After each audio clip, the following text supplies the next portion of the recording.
should see you two together. Nice to see you again, Traveler and Paimon.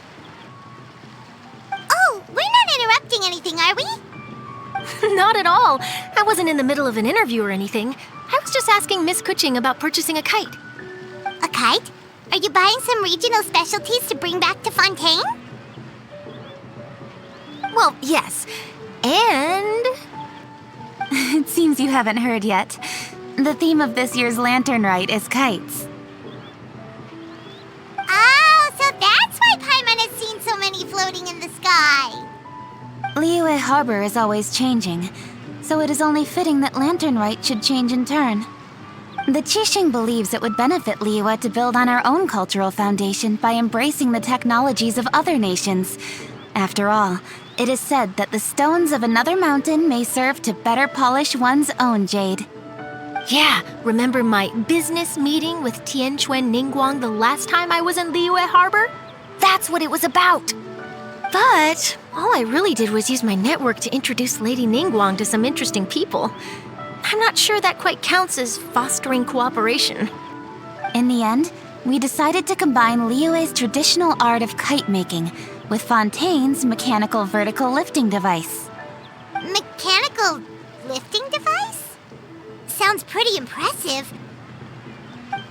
But don't kites just use the wind to fly? Why would you need to add something mechanical? Well, you've actually just answered your own question, Paimon. How high and far a kite can fly depends as much on the weather conditions as on the skill of the person holding the string. But as soon as there's no wind, you can only flail about helplessly like a sweet flower medaka out of water. Experience doesn't matter at that point. Exactly. Liyue is now a nation ruled by humans after all. It's about time we had the power to make a kite fly, don't you think? Plus, the easier we can make it to enjoy, the more people will want to participate. Right? I also thought it was a novel idea. Plus, it shouldn't cost much to do. With Miss Charlotte's help, everything has gone smoothly. Our new mechanical kites are already available to purchase from a stall in the harbor. We're having trouble keeping up with demand. We also gave quite a bit of thought to the price. We didn't want it to be too much more expensive than a traditional kite. Cool! Turns out you two and Ningguang like playing with toys just as much as Paimon! Toys? They're not exactly toys. You see, Miss Kuching? That does seem to be everyone's first reaction. Although kites are one of our most time-honored cultural relics, outside of their use in certain ceremonies, I suppose they're considered playthings more than anything now. But to me, there's so much more than that. Think for a second about how remarkable it is that a flimsy paper kite attached to a string has the capacity to touch the sky. It is this slight piece of paper that also carries the weight of Liyue's cultural traditions. There's an old poem that goes, "O kite born of paper, flying true and sound, a lone traveler wanders, just waiting to be found."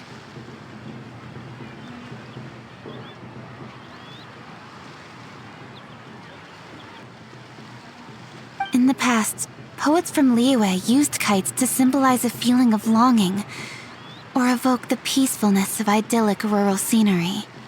If the people of today can derive enjoyment from this activity, they will not only be more likely to better appreciate the tradition, but also to pass it down to the people of tomorrow.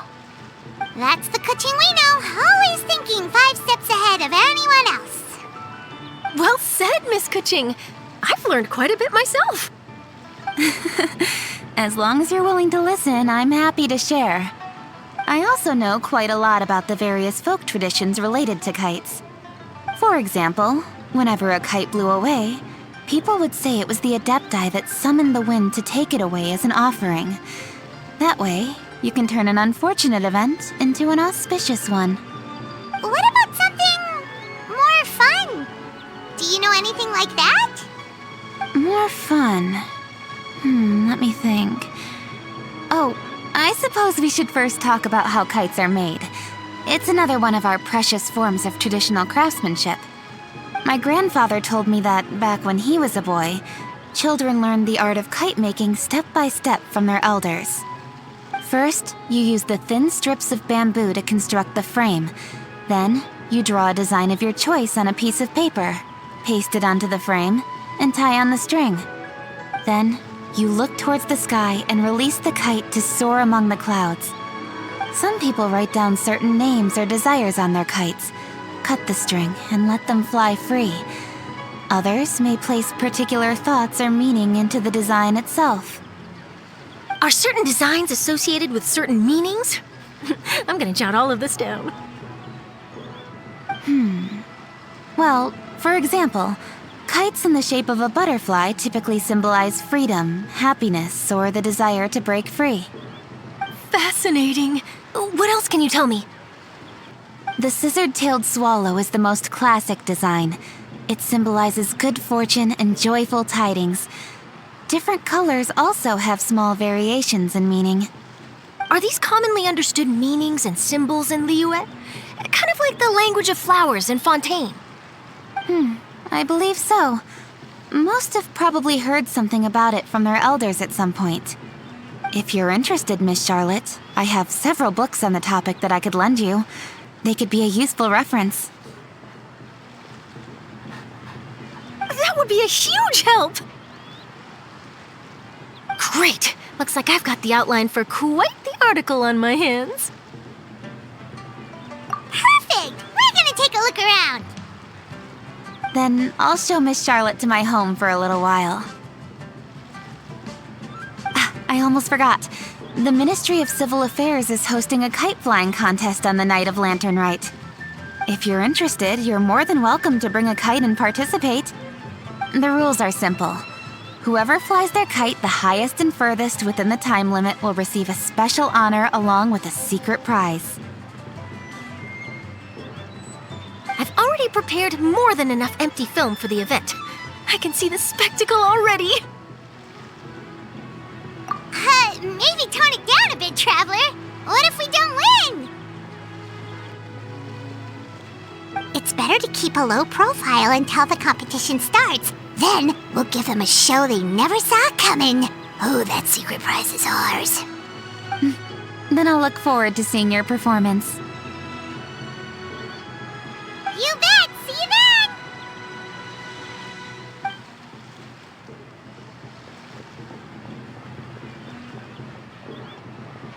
Wait, Traveler? Take a peek to your right. Do you see those two people lurking over there? Is it just Paimon, or were they staring at us the whole time we were talking to Kuchin and Charlotte just now? They seem fishy. Huh. Well, yes, but something's up. Paimon just has a bad feeling. Do you think they could be treasure hoarders? They always seem to be stirring up trouble during Lantern Rite. Oh, Paimon's sick of waiting around for something bad to happen. We should strike first, you know. Foil their plans before they even begin. You go right, Paimon will go left.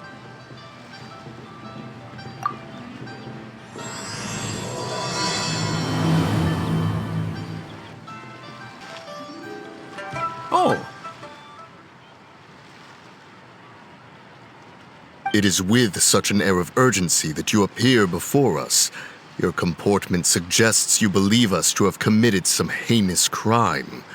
Perhaps you could enlighten us as to your intentions. Whoa, where did this fuddy-duddy come from?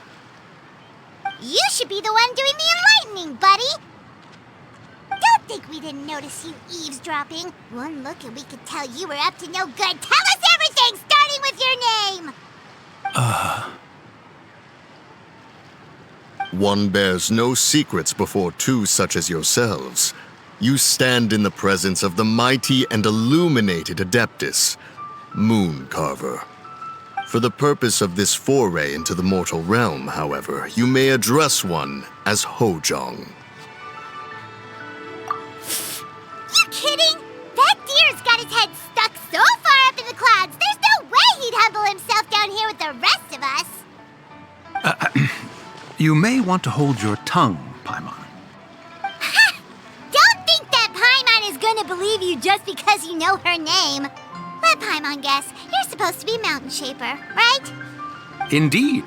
Mooncarver and myself have descended upon the mortal realm for a visit. The two of you may call me Jiahu. Huh. Looks like you did your research. But in our experience, the harder you try to lead us on, the more likely it is that we've got a big fish on our hands. We'll go straight to the Millilith and have you arrested for impersonating a death guy. Preposterous. Utterly preposterous. Right. Tell us something that only an Adeptus would know. And it better not be some common knowledge that any person on the street could tell you. During the last lantern rite, we gathered at Mount Hulau with Rex Lapis and made use of Cloud Retainer's supreme cuisine machine to prepare bamboo shoot soup. Perhaps you have some recollection? The flavor of that soup was more than enough to whet one's appetite. As such, Cloud Retainer assented to my use of the device beyond that singular occasion, providing other recipes to boot. Since then, one has dabbled in the pleasures of the culinary arts whenever time allows. Dabbled? Upon one's last sojourn to your mountain, did you not immediately attempt to hide the device behind a chunk of amber as soon as one's presence was known? Did one not speak up on your behalf but a moment ago? This is how you choose to repay that kindness? One is simply trying to emphasize the veracity of our claim. That does not mean you should reveal personal matters so readily. They might think one bears no difference from Cloud Retainer. Forget it. One does not have the breath to waste on such petty trifles. That might have been more detail than we needed. Seems like you two are the real deal, and Paimon sorry for suspecting you. But, for beings as forgiving as yourselves, this is just water under the bridge, right? You indeed have an agile mind. Cloud Retainer was not mistaken in her high estimation of you. Paimon's still curious about something. It's just... Paimon can understand why Mountain Shaper is here, but why did you decide to come to the city, Mooncarver? It's not really your thing, is it?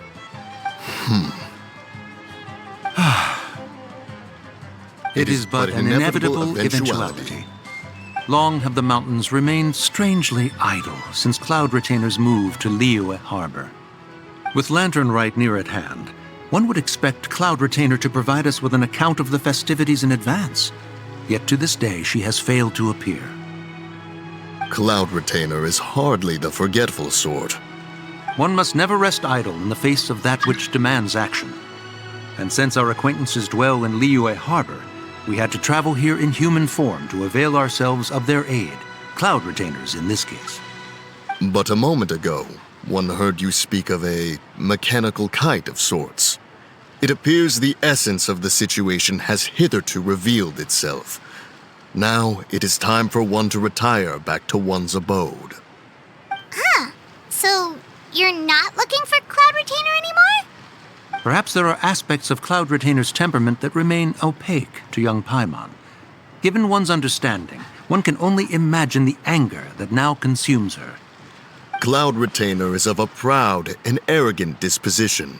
She holds the belief that her skill in mechanics surpasses that of all others. One can be quite certain it is hardly with an open mind that she regards the arrival of this new technology. One surmises that she has shut herself away, refused all company, and buried herself in the study of her own creations. To call on her would only invite her rebuke. However, if you do happen to cross paths with her over the next few days, do pass along one's regards. Sure, leave it to us. Have a safe trip back, enjoy the scenery, and happy Lantern Rite! Thank you for your kind words. We shall now depart. We got all worked up for nothing, huh? All that trouble, and it turned out to be people we knew all along. Well, it's still pretty early.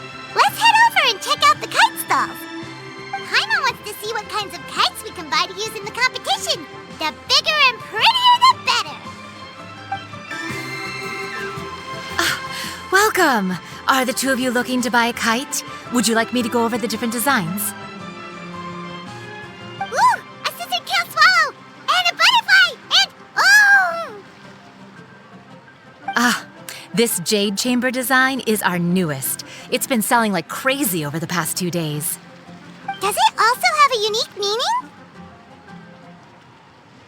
Of course. The jade chamber symbolizes wealth and abundance. The kite bearing its design is said to bring riches in the future to those who fly it. Oh, now that's Paimon's kind of kite! I apologize for the interruption, but are all your wares in order, Miss Genuine? Yes, they're just over there. The paper, bamboo, and dyes. All the necessary kite-making materials. Wonderful! I'll pack them up and get a guard to deliver the goods to Yilong Wharf for you. Yilong Wharf? Oh, wonder what that place is like during Lantern Rite. Paimon would love to go take a look. Well, if the two of you are interested in going to Yilong Wharf, then could I trouble you to find Gaming and deliver these goods together? Is Gaming the guard you just mentioned? Well, yes. The communications office handles shipments and transports around Liyue. He works for the Secure Transport Agency, one of our sub-organizations. The problem is, many of my colleagues have taken leave during Lantern Rite to spend time with their families. So, our available workforce has seen a dramatic decrease recently. If you were willing to help out, then I could get a head start on my next appointment. You do seem really pressed for time. Oh, wonderful! You will, of course, be compensated for your efforts. Now, at this time of day, Gaming should be somewhere in the vicinity.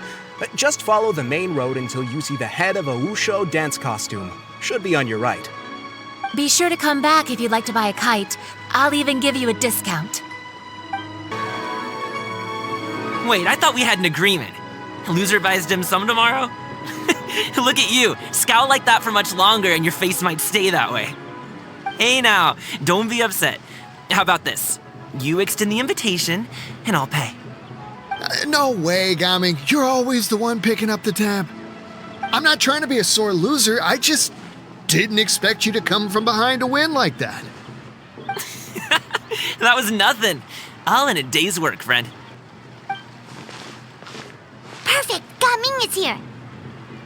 Sorry to interrupt, Gaming. We just spoke to a guy from the communications office who needs you to deliver some goods to Yilong Wharf. Oh, it must have been Longzhou. Looks like I've got work. Gotta go. Sure, go do your thing. Let's have a rematch when you get back. I won't let you win so easily next time.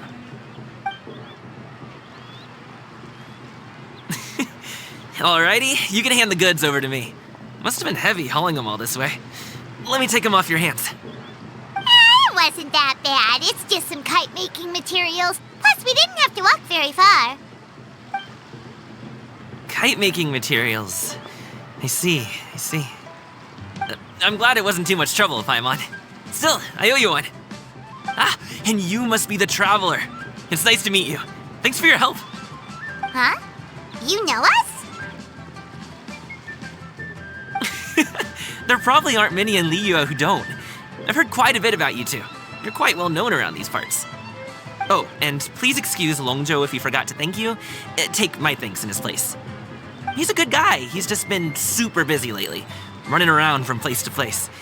Don't be too hard on him, yeah? So, you here for Lantern Rite? Yep. It's always so lively this time of year. We were actually hoping we could tag along to Yilong Wharf and have a look around. Perfect! We'll go together then. I'm good with directions, so just follow me. Trust me, I know my way around. We can exchange stories, tell jokes, or just chat along the way. Oh, and there are a couple of good places to eat along our route. We can stop and grab a bite when it's time. The ingredients are fresh, the portions are generous, and the prices won't break the bank. You can order anything, and I promise, you won't be disappointed. Order anything?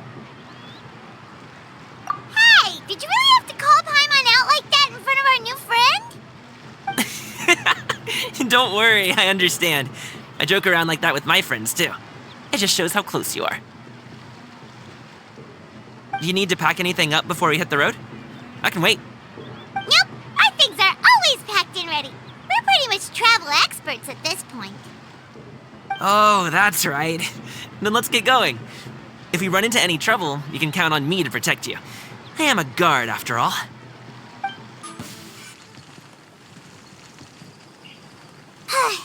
Seems like we really can't go anywhere without running into treasure hoarders, can we?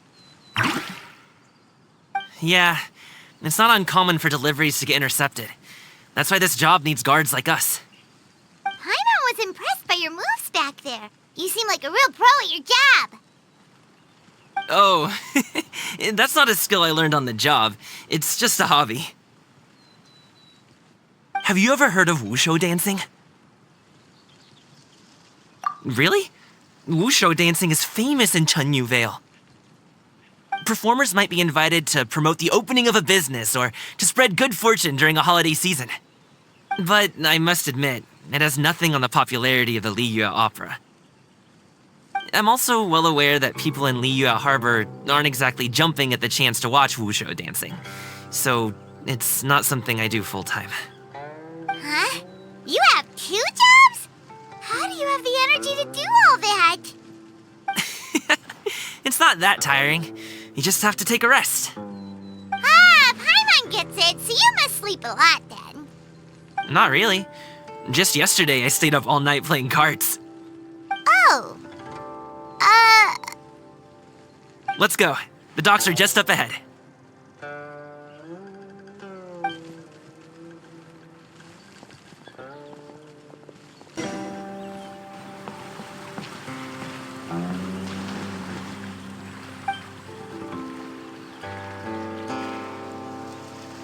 Finally, we can rest. Ooh, Paimon's shoulders are so stiff. And her stomach so empty. Sorry. Did I push the pace a bit too much? I mean, you were the ones who said you were travel experts. Liyue is just too hilly. Floating up and down so much. Where's Paimon out? Oh, Paimon was finally satisfied and now her poor stomach's empty again. Aw, would you like some winter melon cake? I have some on me that I bought from a store. Yes, Paimon will take all you got. You might want to pace yourself there, or you'll be too full to eat a proper meal later. Paimon never gets too full. Just like you apparently never get tired, no matter how far you walk or how many jobs you work. Ah, I see. Then here you go, Paimon. And for you, traveler. Enjoy. And here's some for you too, Uncle Bosu. Don't think I forgot about you, my friend. I'll just set it to the side here for you.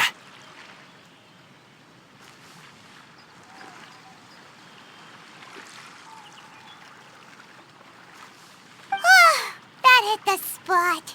Paimon thought she was going to starve to death for a minute there. That close of a call, huh?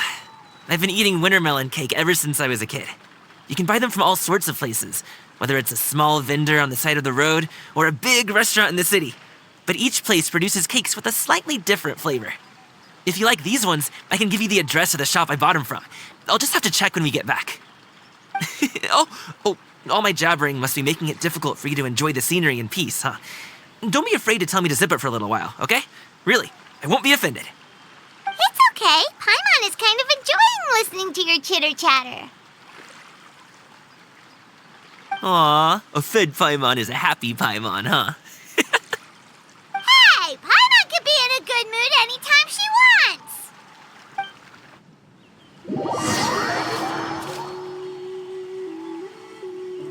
Need some fresh bamboo for this.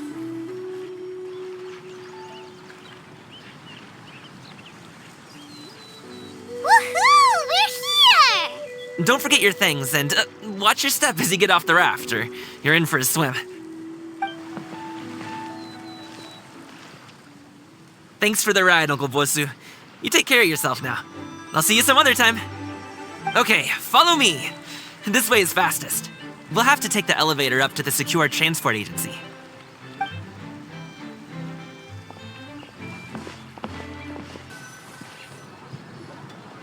Oh, well... how should I put it?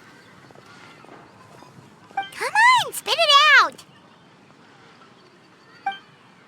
Do you see that group of people over there? Those are my relatives. Wow, you sure have a big family. Once they start buying things, they won't stop perusing till it gets dark. This is bad. They're your family, not your arch enemies. What's there to be afraid of? Unless... Oh, did you do something horrible to them? No, it's not that. I'm just not that good at dealing with my family. It would be best if we could steer clear of them. I'll explain more when we have the chance, but right now, we've got a job to do. The left side looks pretty packed. Let's go straight. Slow and steady wins the race.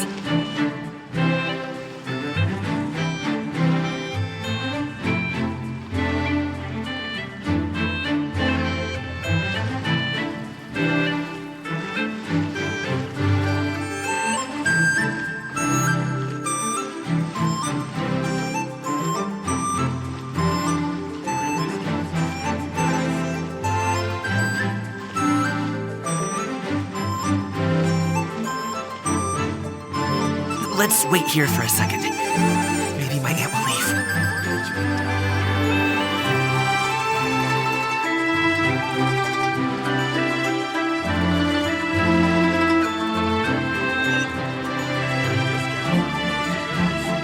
She's gone. Let's go.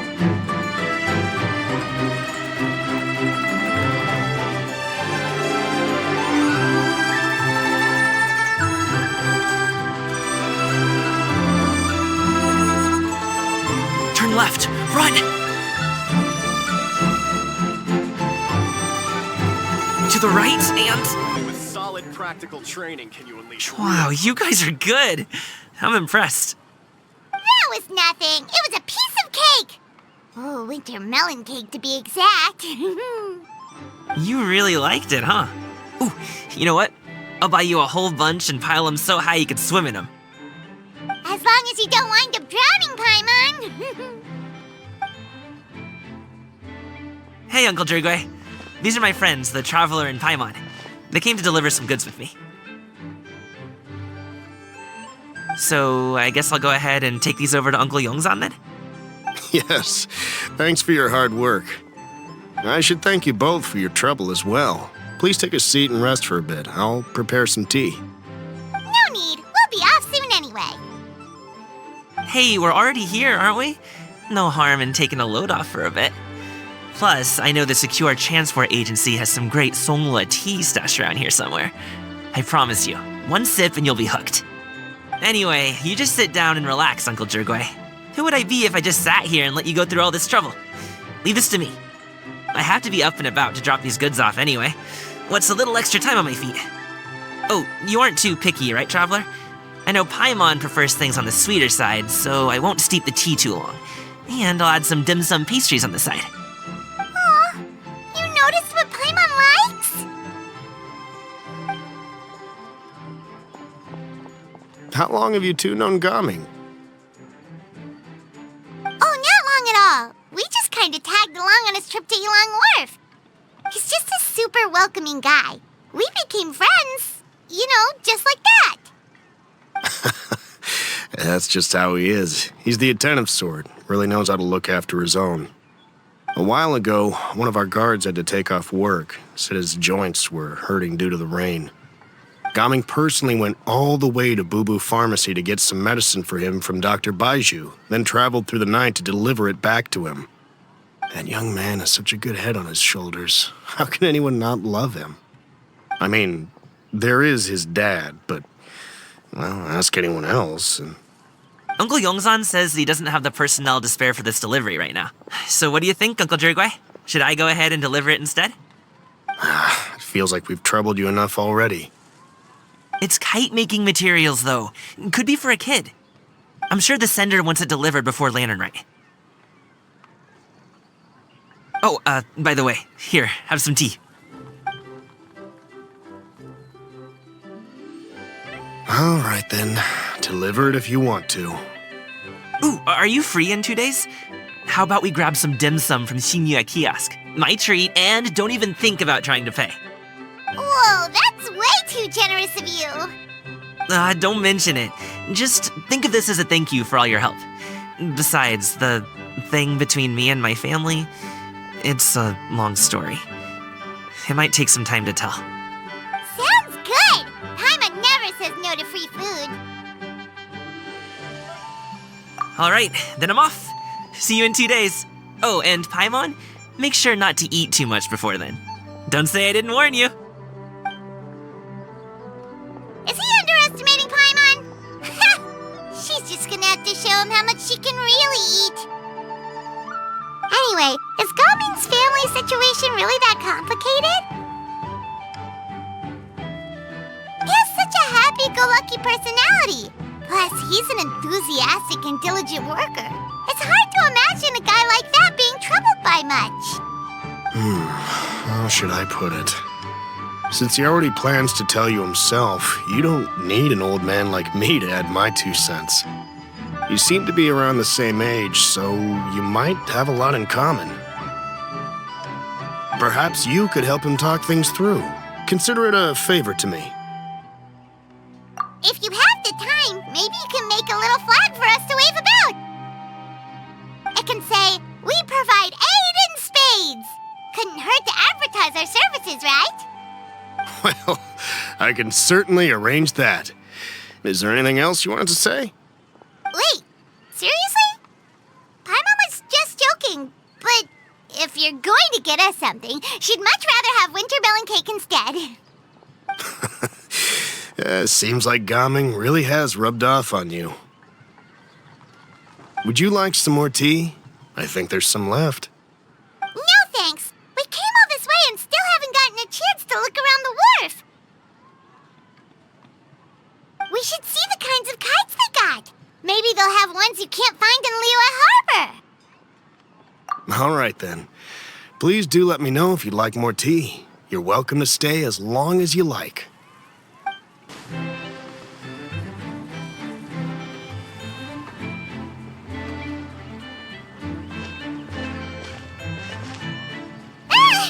What are you doing here? The way you speak, one might have presumed you were displeased to be in one's presence. Take note, Paimon. You could learn a thing or two about how to respect your elders. Ugh, starting on the elder stuff already, huh? Shouldn't you be back in your cave tinkering away at some kite-related thingamabob or something? What brings you out here? And what's with that huge box next to you? Ah! Paimon gets it. You're here to do some shopping, aren't you? And what of it?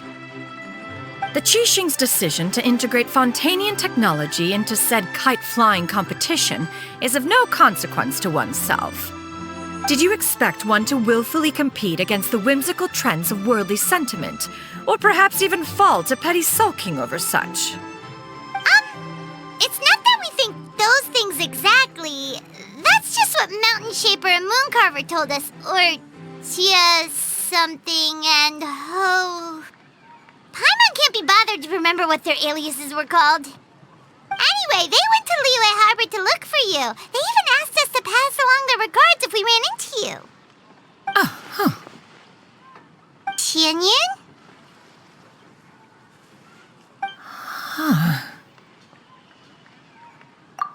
It appears time has quite flown since one's arrival in Liyue Harbor. How could one have forgotten about those 2 old fossils? One shall have to bring them back some divine herbs to atone for this slight. Nay, given that one has ventured all this way to Yilong Wharf, tea would be more advisable. A great thought has illuminated one's mind once again. One is reminded that certain purchases have yet to be made. Perhaps you two could wait here whilst one performs this task. It'll be but a moment. Huh? Wait, here? You really just gonna ditch us here to watch your stuff? Oh, that woman really just does whatever she wants. Hey, not you too, Traveler! Oh, all this Paimon ditching is super not appreciated. Just come back soon, okay? Paimon doesn't want anyone to try and steal his stuff. Welcome. Please have a look around. We only sell teas of the finest quality, sourced directly from Chaoying Village. Might I recommend the Sunglo variety? It's one of our specialties. Now, that sounds promising.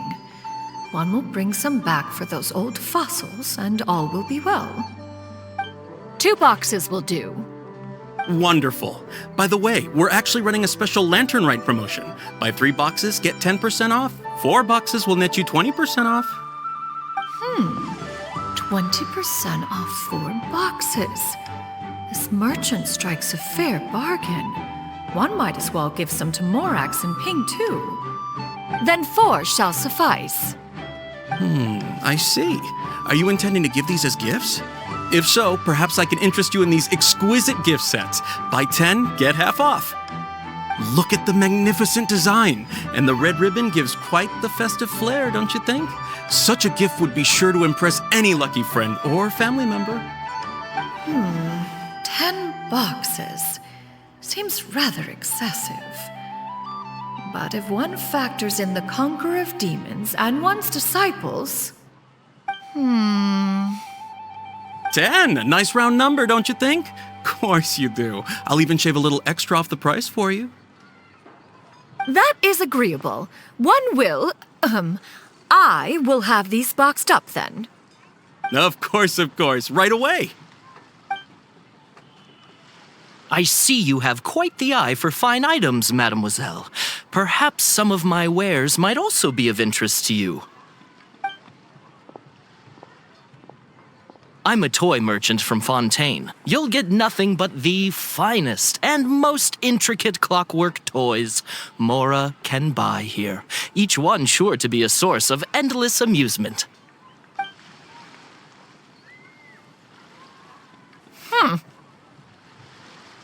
Perhaps you could enlighten me then. When should said amusement be derived?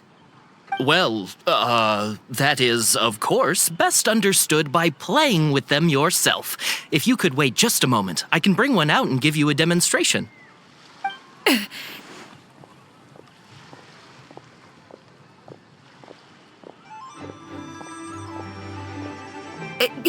There is no need for that. Mademoiselle. Give me your newest and finest model, and be sure to package it securely. Ah, of course. Here you go. The instruction manual is... I can do without, thank you. Many watchful eyes surround this place. If one were to be spotted purchasing a mechanical toy such as this, a child's plaything no less, it would only invite scandal. There is no harm in bringing it back to study in secret.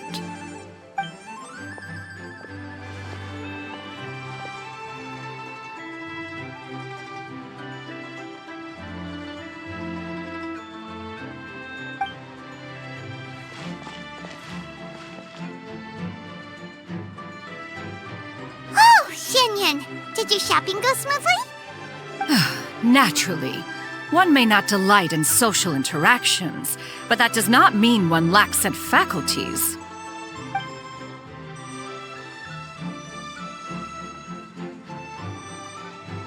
And you two? Are you not here to purchase things? We just haven't had time yet. It doesn't look like there are any kite stalls around Elong Wharf, but it does look like there are lots of goods from Fontaine. You are also planning to participate in the kite flying competition, then? One means to say, you along with all the other youths. One has been entreated to share one's kite-making expertise, and indeed there was little one could do about such persistent supplication. One moment energetic and earnest, and dejected the next. One had no choice but to acquiesce to these requests, and thus, one will be organizing a kite-making workshop to provide personal instruction in this art form. Oh, who will be participating then? Shuyu, Shenhe, Ganyu, and Yayo. Wow, that's quite a few people. Also, this is all pretty well, Xianyun, but it's not like you have to make your own kite to participate in the competition. You can just buy one ready-made and call it a day. Ha! You speak of those equipped with the mechanical lifting device, do you not? 'Tis nothing but a crude piece of mortal machinery. The mechanism that one has developed was the fruit of millennia of meticulous study. Let us not speak of the source of the mechanism's power, but rather its structure. It is composed of materials as light as bamboo and as strong as iron. This composition grants it the lightness of weight to ascend into the sky and the durability to follow the wind for many a mile. It is built with a series of intersecting rods and... Never mind. It is unlikely the two of you will understand, even should one expend the effort to explain. One is better off saving one's breath. It sure seems like you want to talk about it, though. So, will you be attending the workshop or not? Huh? Wait, you've been trying to invite us this entire time? All right then. No need to prepare the materials in any case. One has it all sorted. Arrive at Mount Outsong in 2 days. I shall be expecting you around midday. Are you leaving? Don't you want a guard to help you with that big box of yours? Surely you jest. One goes as one pleases. For what reason would one need to rely on another?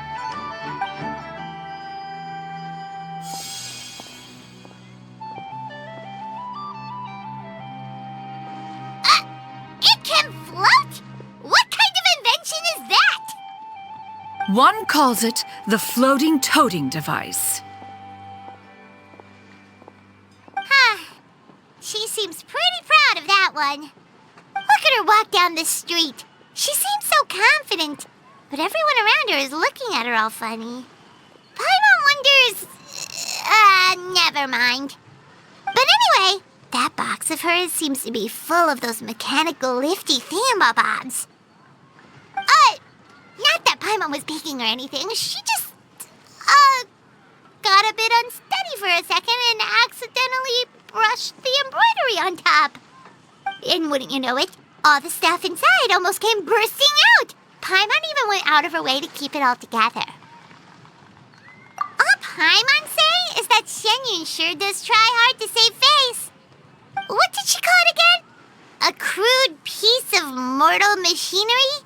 Paimon bet she just can't wait to take it apart and see how it's made. Totally. We should probably act like we didn't see anything, though. You know, in consideration of her feelings and all. After all, that is the propriety with which one should comport oneself. When it comes to an elder, right?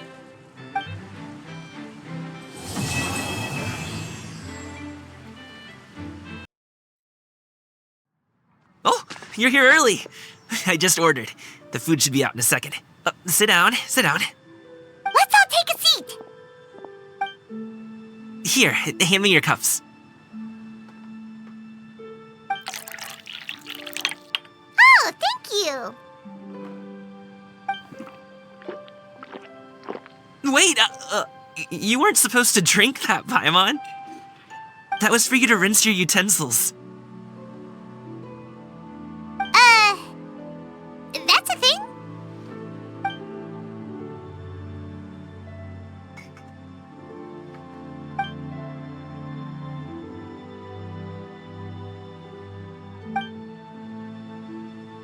Wow, so much delicious food. Do you really eat all this just for breakfast? That's just how we do it where I'm from. Most of the time, though, I don't eat lunch after dim sum. Oh, that's good to hear. Paimon doesn't need to worry about holding back then. Eat, eat. If it's not enough, we can always order more. Oh, and there's tong soy coming as well. I don't usually have that in the morning, but, well, since everyone's here, I just had to order it. What about you, Traveler? Is the food to your liking? Want some more seafood congee? Let me refill your bowl.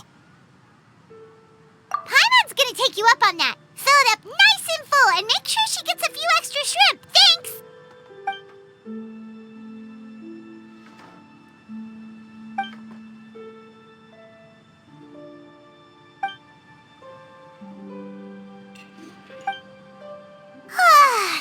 So full. That meal was so satisfying, it even gave Paimon some extra brain juice. Oh, listen. Paimon's figured it out. Let's think about this for a second, Gaming. You invited us to this awesome restaurant and ordered a whole table full of expensive dim sum just for the three of us. Well, you must be hiding the fact that you're some young master from a rich family. That would explain why you try to keep your friends and family away from each other. Are you confusing me with Xingqiu? Huh? You know Xingqiu? You sure know a lot of people. Well, when you're on the road as much as I am, you hear all sorts of rumors. Sometimes they're true, sometimes they're not. What it comes down to is being able to tell the difference. More often than not, that means knocking on some doors to find out for yourself. Oh, you truly are a man of many talents, young Master Gaming. Okay, enough with the teasing. Sorry to burst your bubble, Paimon, but you're wrong about my family situation. What? Oh, Paimon thought she was onto something there. My dad is just an ordinary tea merchant. Small-scale stuff, you know? It wouldn't even make sense to mention his business in the same breath as the Feiyun Commerce Guild. My dad... he always wanted me to inherit the family business, to be a merchant like him. But that's just not who I am. It's not who I ever wanted to be.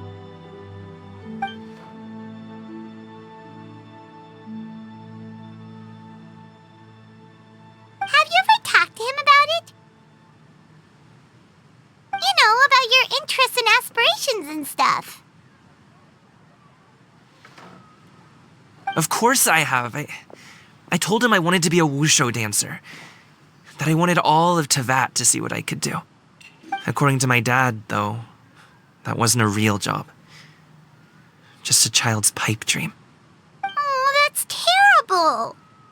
I'm sure he thought I would come around eventually, but wushu dancing has always been the only thing I wanted to do. One day, he tried to get me to visit some other tea merchants to start building the right relationships, but I refused to go. We got into a huge fight. We were this close to throwing hands. In the end, I was so angry that I ran away from home. I haven't been back since. Don't get on my case just yet, okay? It's not like I think I'm completely without fault. No, I know that it wasn't the right way to go about things. But my dad's stubborn. No matter how hard I tried to convince him, it just went in one ear and out the other. There was no changing his mind.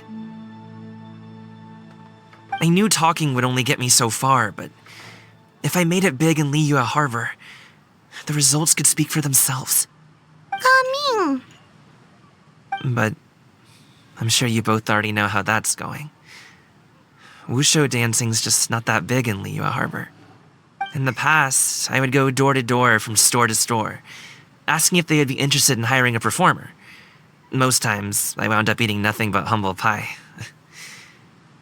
And you can't just rely on dreams to put food on the table, right? So I found a job as a guard to make some money. And now I have enough to get by and then some. Still, change takes time. Gotta take it slow, you know? Paimon understands. Okay, enough of all that serious talk. Our tea's getting cold. Ooh, let's do something fun this afternoon. What do you say, huh? I'll organize.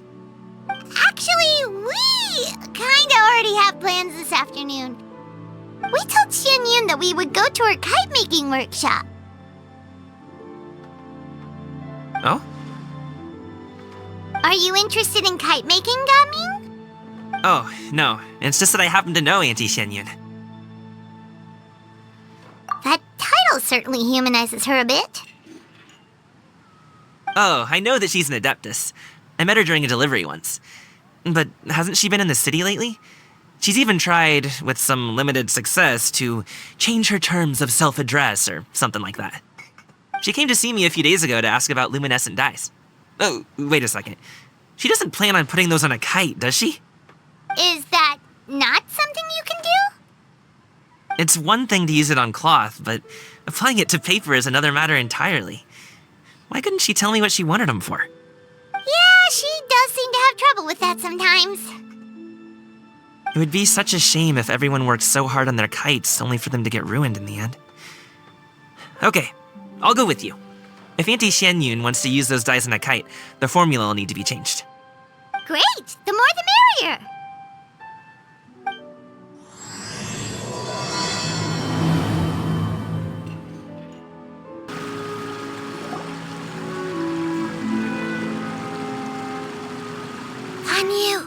Ganyu! Come on, wake up! Some friends have arrived! Hello, friends.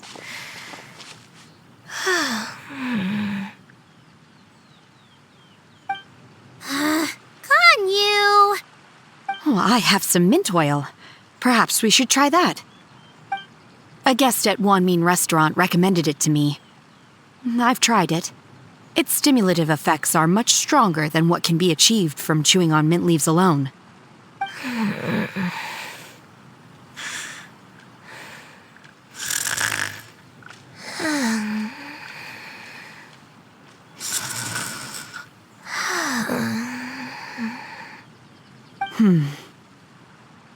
Apologies in advance.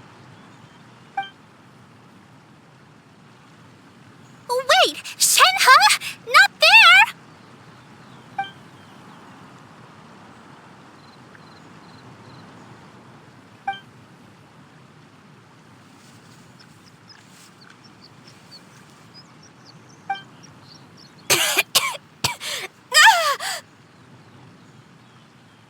See?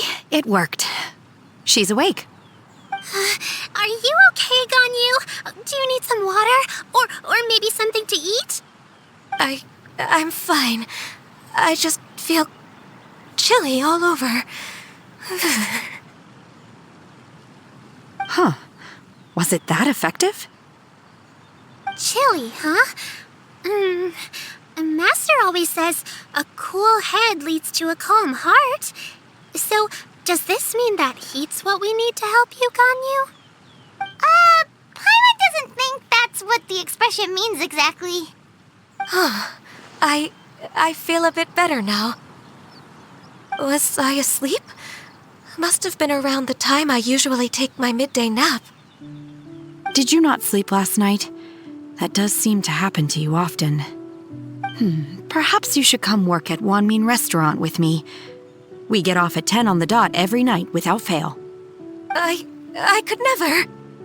I'm sorry. I seem to have missed your name. You are... Me? My name is Gaming. I work as a guard for the Secure Transport Agency. Gaming. The name sounds familiar. I believe I've heard your name mentioned around the Ministry of Civil Affairs. People tell me you're an extremely enthusiastic worker, and you are very generous with your help. Well, you know me. Or, I guess you don't. My name is Ganyu. This is Shenhe, and this is Yao Yao. It's an honor to finally meet you all. Oh, you must be here for Auntie Xianyun's kite-making workshop, right? Yes. I have neither made nor flown a kite before. As long as Master is willing to teach, I am willing to learn. Me too! I want to participate in the kite flying competition with my best friend! Plus, it's more meaningful if you make the kite yourself, right? Your best friend didn't come with you? Well, Chi-Chi's been super busy helping Dr. Baiju lately. I'll meet up with her later and give her a huge surprise. Oh, I also brought bandages and ointment with me today. It's easy to cut yourself when working with bamboo, so I thought I should come prepared. Wow, you're really thoughtful. As for myself, I'm afraid I lack some of my companion's enthusiasm. I was originally planning to buy a ready-made kite and just enjoy the festive city atmosphere with everyone. But Cloud Retainer is always going out of her way to look after her juniors, wanting us to have the best there is. She always puts us before herself. It was so thoughtful of her to arrange this workshop, so I simply couldn't let such consideration go to waste. My motivation for being here might be a little different, yes, but I'm ready to put in just as much effort as everyone else. Well, we're all here, but where the heck is Xinyun? Shouldn't she be here by now? Who is it that speaks of oneself in such an ill-tempered tone? Oh, come on! You clearly heard Paimon! Master stopped to buy grilled tigerfish to share with everyone. Come get it while it's still warm. Oh, Paimon, sorry, Miss Illuminated Bird! Paimon always knew you were the smartest, coolest, and prettiest Adeptus.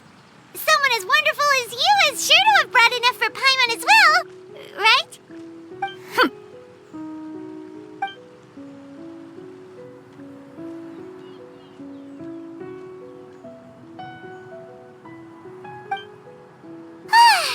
So delicious. Paimon's life is complete. It appears that we've ended up with quite a few participants indeed. Go ahead and divide yourselves into small groups. The materials are over here. The regular dyes and luminescent ones have been clearly marked. Use them as you see fit. As for how to make the kite, one assumes you all made sure to listen to the instructions one provided while we were eating. Yes? Are there any questions? Paimon may have focused a little too hard on the eating and less on the listening. Paimon knew she could count on you, Traveler. One will wait under this tree and avail oneself of the cool air while one digests. Do not hesitate to seek one's company if you have any trouble, questions, or simply want to chat. We're not in any hurry to get started. Why don't we go see what the others are up to? Hey, Gaming! Want to team up? Huh? I have to participate? I thought I'd be done for the day after adjusting the dye formula. You're that unenthused by kite making, huh? That doesn't seem like you. No, it's not that. It's just... it would take too long to explain. I guess I'll just make one then. What shape should we go with? How about a butterfly?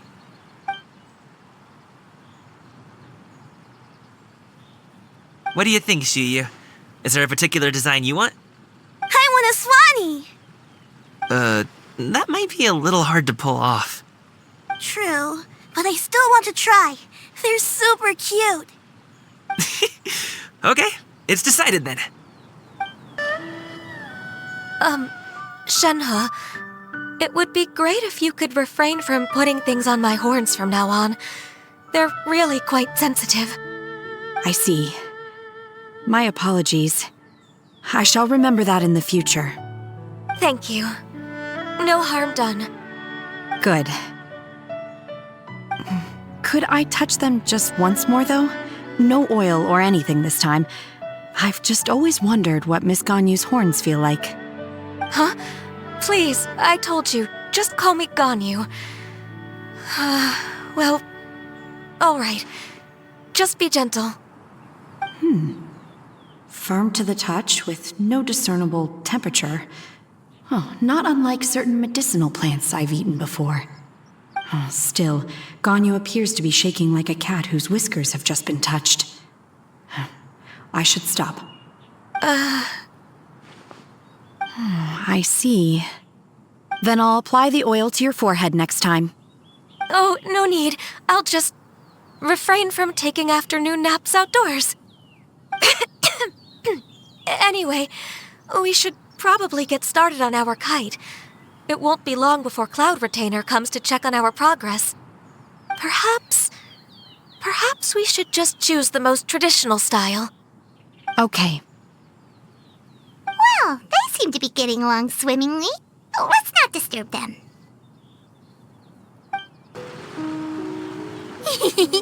Auntie Cloud Retainer, look! Am I doing it right?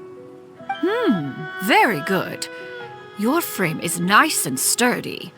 This design, is it a finch? Yep. One is looking forward to seeing your finished product. What color are you going to make it, Yao Yao? I haven't decided yet. If I make it blue, it'll be more like my friends. But if I make it gold, it'll be more like me. If you are asking for one's own opinion, one would advise choosing gold. When giving a gift, the key consideration is the recipient's feelings, is it not? One imagines your friend would much prefer a kite that reminds them of you. Oh, hey, I never told you the kite was for Chi-Chi. How did you know? With age comes wisdom, child. One simply has a way of knowing things. Oh, cool. Thanks, Auntie Cloud Retainer. I'm gonna start painting it gold right now. Good. One will watch. You two seem strangely unoccupied. One was under the impression that one was supposed to be doing the relaxing. Is your kite finished? We actually haven't started yet, but we're going to start, right now. First, we have to decide on the shape. Hey, what are you laughing at? Oh, that's not a completely crazy idea. If nothing else, a Paimon-shaped kite could at least make sure you never get lost on your travels and always find the tastiest food and funnest things to do wherever you go. Maybe we're not exercising enough artistic license. Ooh, we should exaggerate this a bit. How about this? The word Paimon means the guardian angel of travelers.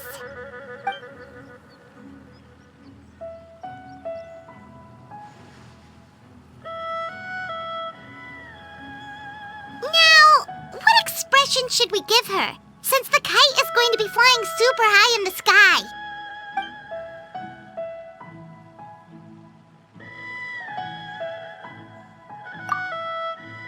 Oh, Paimon totally didn't do anything wrong.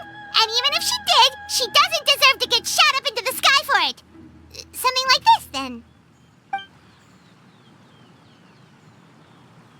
Now that we've decided, let's make it happen.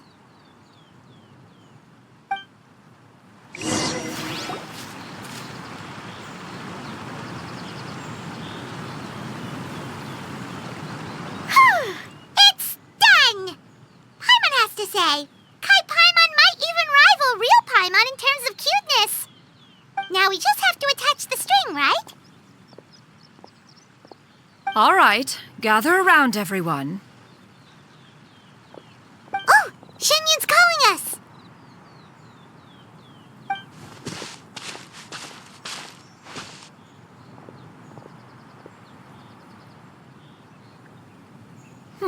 Let one take a look.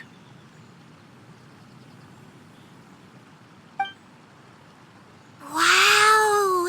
Ganyu and Shenhe made a scissor-tailed swallow. It's so pretty. Yep. The coloring makes it look a lot like Master. If the tail wasn't split in two like that, it might even be a spitting image. If you look closely, there are a few spots where the colors go outside the lines. Did you doze off while painting it, Ganyu? I did the painting.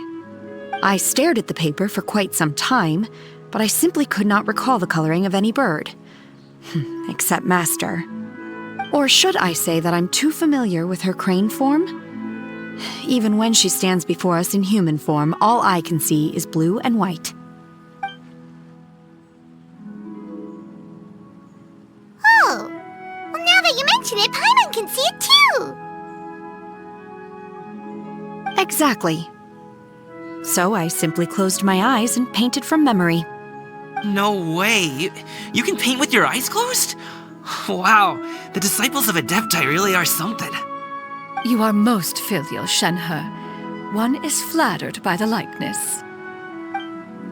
The Swanee that Gaming and Shuyu made looks very majestic. I'm sure it'll look even more impressive as it soars through the sky. The eyes and ears glow in the dark, so you're sure to see it at night.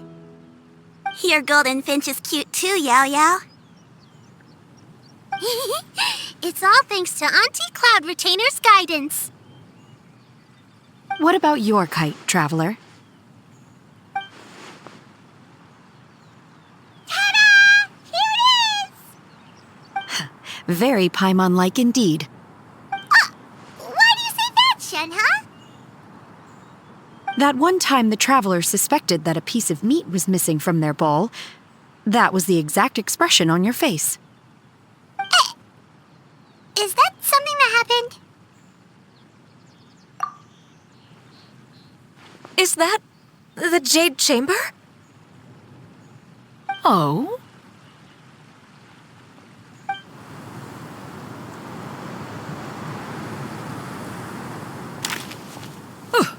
Who dares attempt such a flagrant display of impropriety by releasing a kite into one's territory without one's permission?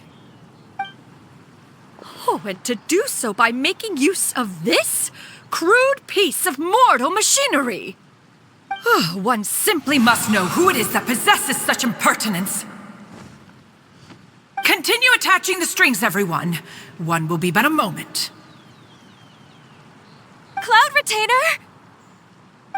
Traveler, Paimon, could I trouble you to go after Cloud Retainer? Master's going to be okay, right? I'm more worried about the person who released the kite.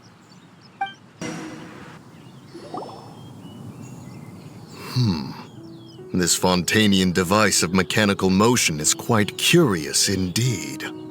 Now is hardly an opportune time for your musings. Someone among us was not sufficiently attentive, and now the kite has vanished. Calm yourself. Do you have any recollection of its last location? One believes it drifted in the direction of Mount Outsong. Perhaps it is mere happenstance, but one feels a certain sense of dread at the thought. Your concern is misplaced, surely. Cloud Retainer is either in the city looking after her disciples, or secluded in her abode attending to her research. She will not notice that kite. On the subject of said kite, however, one simply must remark on the genius of its windless lift technology. One cannot help but surmise that its ingenuity rivals that of Cloud Retainer's creations. Still thy tongue. If Cloud Retainer were to hear you profess such a thing, we can both say farewell to any further use of the Supreme Cuisine Machine. One presumes that this kite belongs to you. Huh? Regard the situation with which we are now confronted. This is all your fault. One's fault? One seems to recall that releasing the kite was no solitary endeavor. Say something, Mountain Shaper. Surely you can think of something to appease her. Further explanation shall only fan the flames of her wrath. It would be better to stay silent and retire at the earliest opportunity. We can hardly avoid her forever. That may suffice during Lantern Rite. But what about the Moon Chase Festival? Sooner or later, she will discover our true identity. Hello? Go retrieve the kite. Absolutely not. You retrieve it. That is not our kite. Oh, so an adeptus such as oneself is mistaken then? Ah, you're an adeptus? Please forgive us for any impropriety. I truly possess no inkling of who could have released a kite into your esteemed domain. Pray, who could be responsible for such wanton behavior? Verily, verily, we were but delighting in the surrounding scenery. This locale is home to such exquisite... mint! Well, and if that's all, then we'll just be on our way. We finally caught up. You sure do fly fast in your illuminated bird form, Chinyan. Mooncarver? Mountain Shaper? What are you doing here?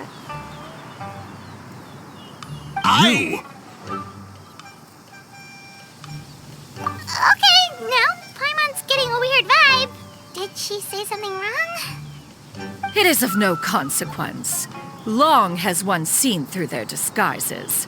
One was simply curious as to how long they would keep up the act. Then you are not angry?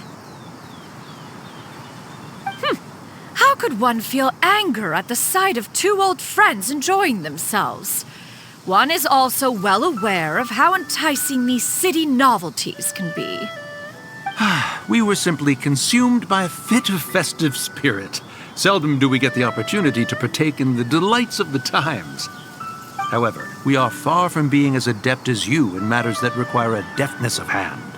No worthy kite could be born of our own making. Thus, we could only take the convenient route, so to speak.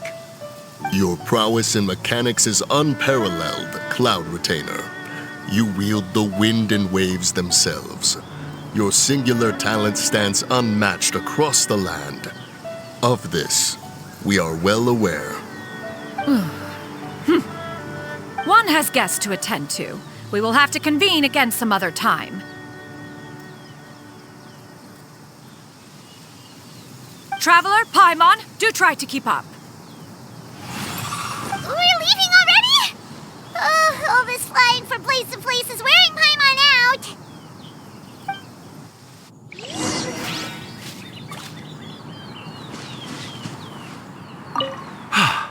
It seems that one's concern was misplaced after all. Then, should we continue flying the kite? A splendid suggestion, but it would be advisable to change locations.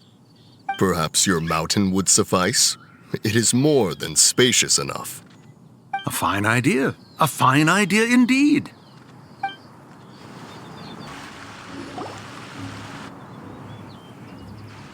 They're back.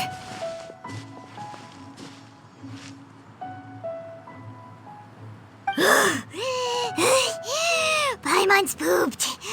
Hi. Why are there only two of you left? After you left, Yao Yao and Shu Yu tired themselves out playing with their kites. Gao Ming offered to escort them home. Before he left, he said something that I don't quite understand. Oh? What did he say? He said, a kite is always tied down no matter how far it flies or how high it soars. Its tether prevents it from ever truly flying free. He looked quite dejected as he said this. Now that you mention it, Gao Ming did seem to have a rather strange attitude towards kites. A reflection of himself. If I were a kite, I would cherish that tether as a symbol of kinship and the bonds that tie us and... Shenhe? It may be an exceedingly slim and distant connection, but lose it, and you lose that which links you to home. If Gao Ming truly sees a kite as a reflection of himself, then I fear I understand his words even less. Well, people often have different points of view depending on their mindset and experiences, right? It's actually quite normal. Just like some people can eat spicy food, but others won't go anywhere near it? Exactly. That's why tolerance and understanding are as important as they are. Tolerance and understanding? What brought about this conversation? Did one miss something? We were just chatting. You don't have to butt in on every little thing, you know. Where were you anyway? One was merely doing a bit of cooking. Night fast approaches. If you are otherwise unoccupied, one would entreat you to stay and eat before you depart. Oh, it's been so long since I've had the chance to enjoy your cooking, Cloud Retainer. Worry not. One has prepared a variety of meat and vegetable dishes. One is more than familiar with everyone's culinary proclivities. Hey! Paimon's hungry too! It's not like the dim sum and grilled fish could keep her full the whole day, you know! Shenhe, Ganyu, come with me. Whoa, what's with all the secrecy? You're not trying to play favorites, are you? If you're ready to serve the food, we can help too.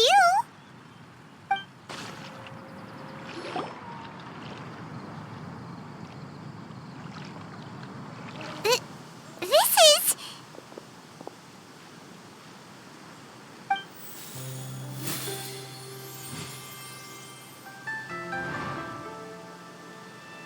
Oh, I can feel the wind brushing against my legs.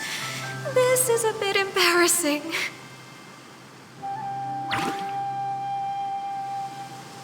Is the headpiece secure? I should have asked Cloud Retainer to check before I stepped outside.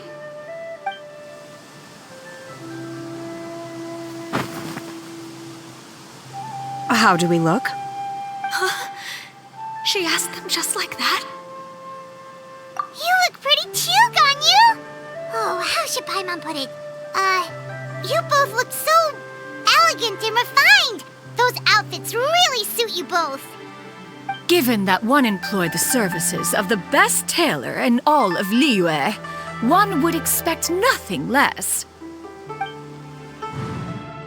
What colors have you been partial to lately, Shenhe and Ganyu? Lately? Why is Cloud Retainer suddenly asking about what colors we like? I like black. One is gratified to see one's disciple has inherited one's own tastes. The color black doesn't get dirty easily. A virtue I've come to value recently. And you, Ganyu? I favor blue and black. And the material is sufficiently comfortable, yes? Yes, very. I simply cannot thank you enough, Cloud Retainer, for this gift. And the kite, too. Thank you, Master. One is content as long as you are pleased with the gift. One hopes these garments will see much use.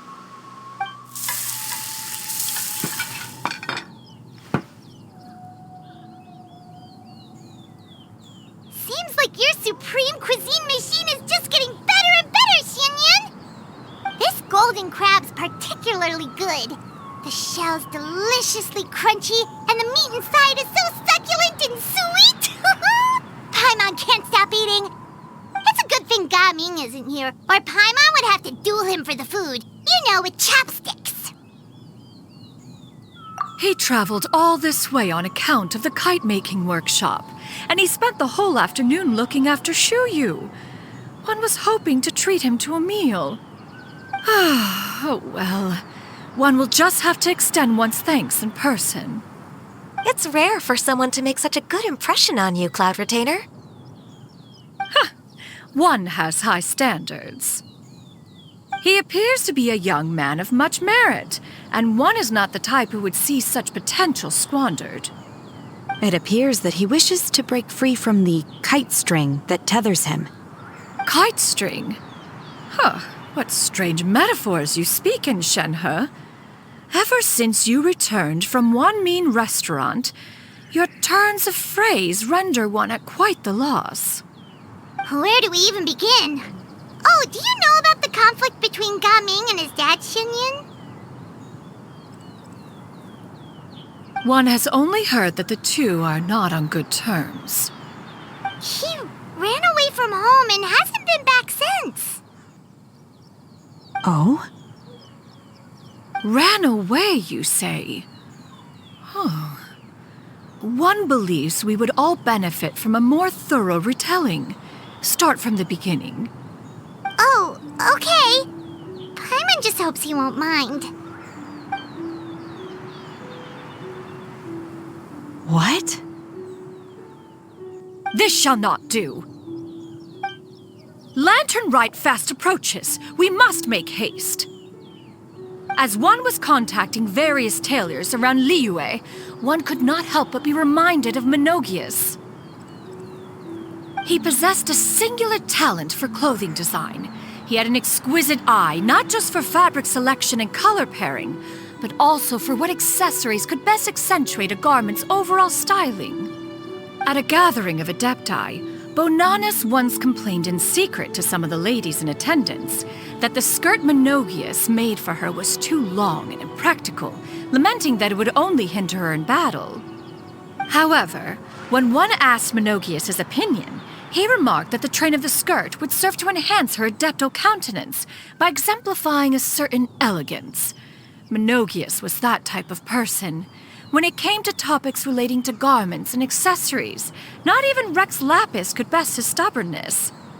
And later... one seems to have strayed off topic.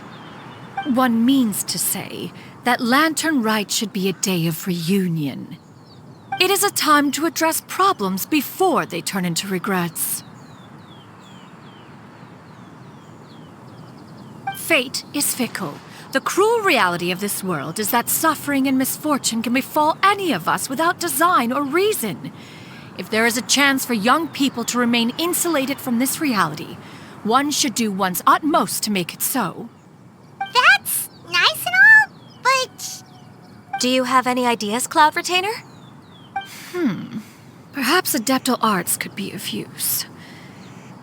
No. Mechanics, perhaps.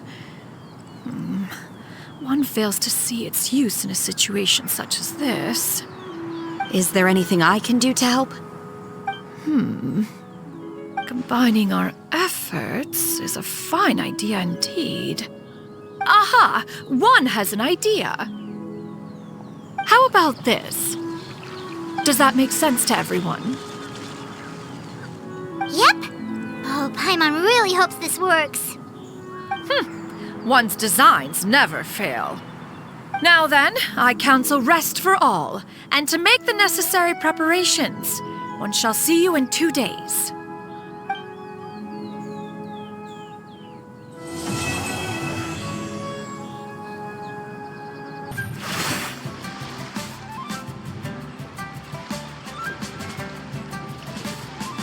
Hi, Gumming! Paimon sees you've certainly gotten an early start this morning. Playing games already, are we? Who won this time? You the one buying dim sum again? Hey, when you put it like that, it makes it sound like I'm always the one losing. Ah, perfect, you're all here. There's an important commission I need your help with. All right, I've got the time. Where are the goods? Well, it's not just goods this time. I need you to escort a tea merchant and their wares from Chaoying Village to Liyue Harbor. A very important client has requested to meet with him. Sure. What's this merchant's address? Here.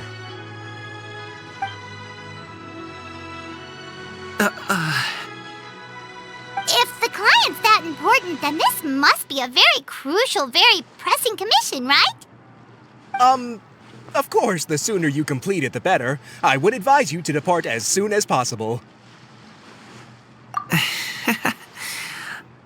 All right, don't work too hard now, Longjo. We'll set off then.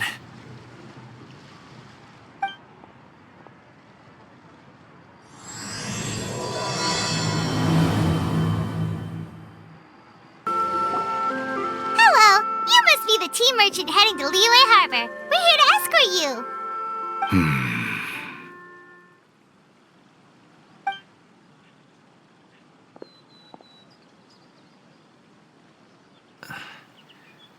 Dad?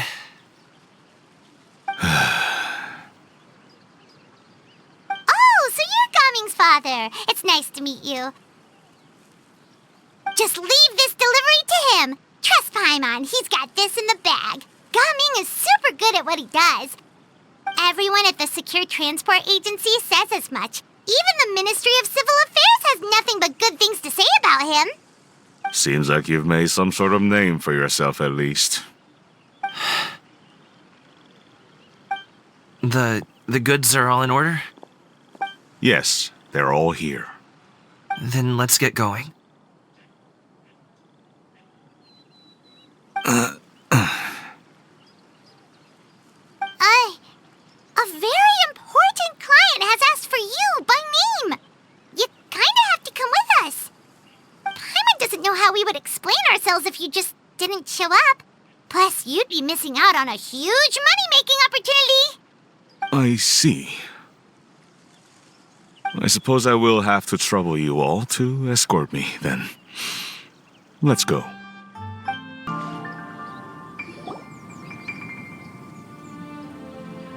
This place looks nice and open. Why don't you all rest here for a second? Huh? What about you? You're not going to join us? I'm not tired.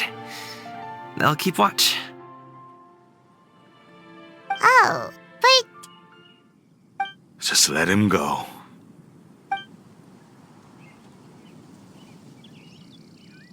Okay, we'll just share amongst ourselves then. Did you know, Uncle Ip, that the flavor of these cakes changes depending on... Halt! Who goes there? It appears that one's movements were overly conspicuous. Enough of your musings. Focus. Focus on the matter at hand. Present your exquisite ornaments at once. Indeed. Bring them forth readily and without protest. Ah! What do we do? It seems as if these two are acting alone. It won't be difficult to subdue them, but they might have something else waiting in store for Dad. The best way to keep him safe is... Leave this to me.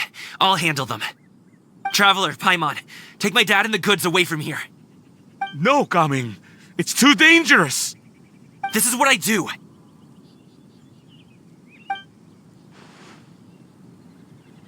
A thorny foe indeed. Let us depart and seek a target softer in blows and disposition. Don't think I'm gonna let you off so easily. Away! Let us away! Coming! Don't worry, he's a great fighter. Paimon's even seen him take down a dozen or so treasure hoarders all by himself. But, Gaming,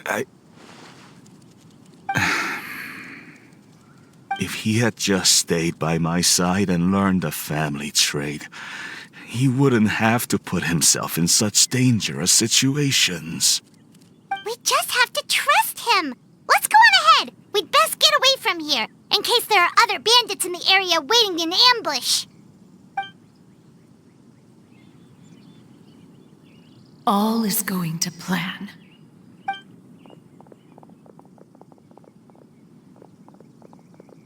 Okay, we should be good to stop here.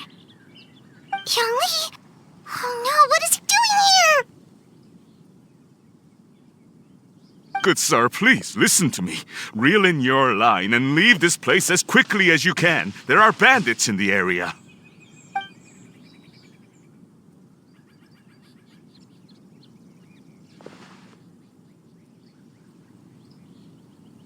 Bandits? Acting in broad daylight?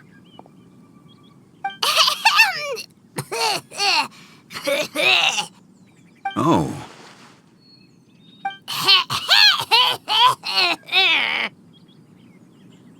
Ah, I see. It appears many people are catching a chill as of late. If your throat is bothering you, Paimon, perhaps some tea and rest are in order. Nope, no need. Paimon's fine. She just, had some cake stuck in her throat.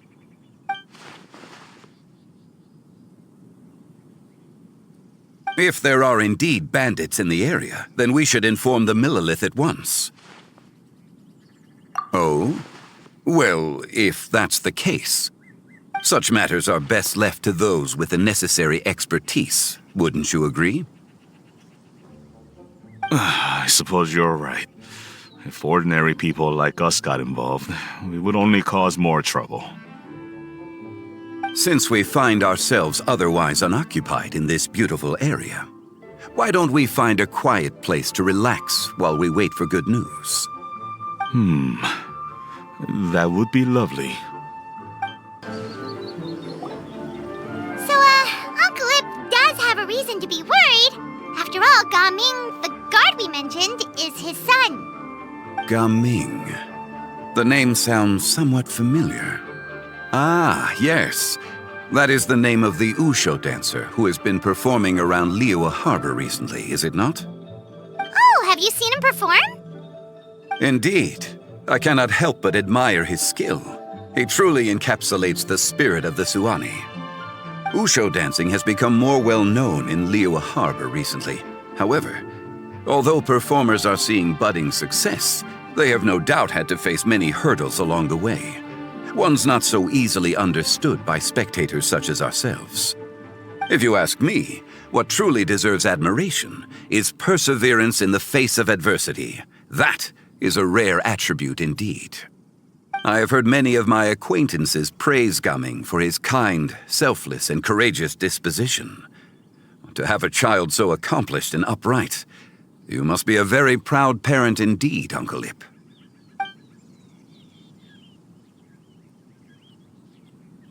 Seems like Zhongli has decided to skip the formalities. Well, he's a hard worker. Yes. You should be sure to tell him you think that when he gets back.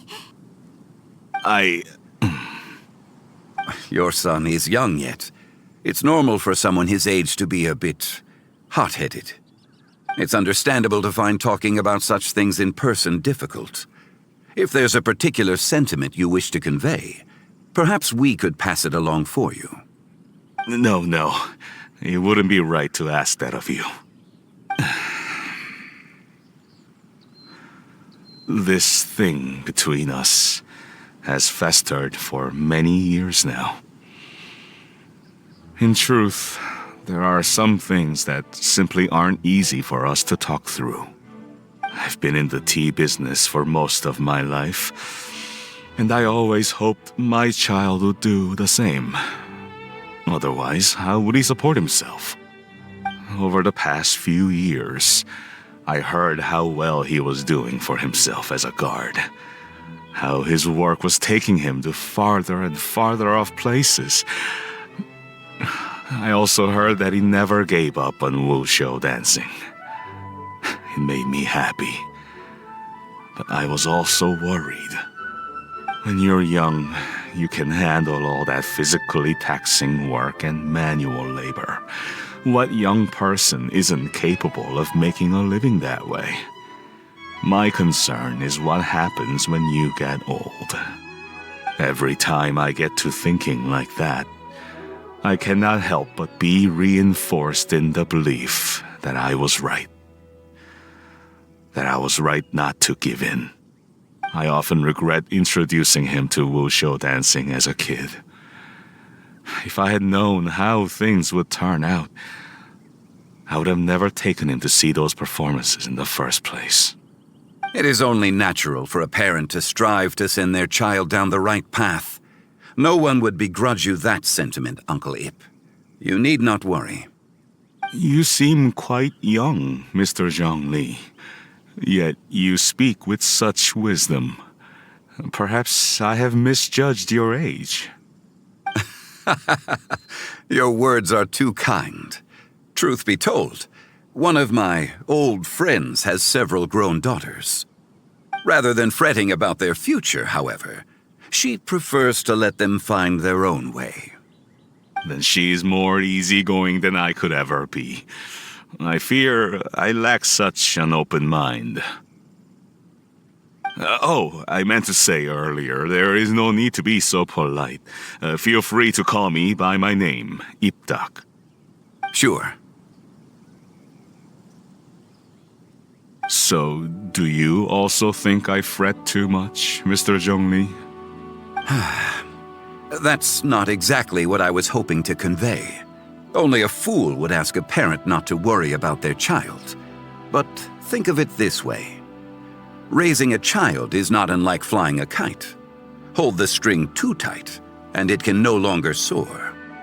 As my friend once said, if your children are aiming for the stars, clipping their wings will only cause them to come crashing down. You need to let out the line for a kite to soar. It seems I was too stuck in my ways. You need not reproach your heart for caring. You simply need to loosen your hold a little. Indeed, with such a big heart, why not allocate the time you usually spend worrying about Gaming to the pursuit of other things, like going for a stroll, drinking tea, or taking in the scenery? You never know what surprises could be in store. Things can change in the blink of an eye.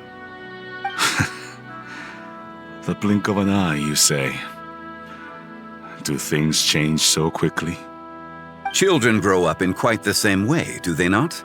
Day after day, year after year, sometimes in the blink of an eye, but always when you least expect it. As a father, I'm sure you know that best. Yes, you can say that again. 1 second, Gaming was a kid. The next thing I knew, he was ready to fly the nest. Zhongli certainly has a way with words.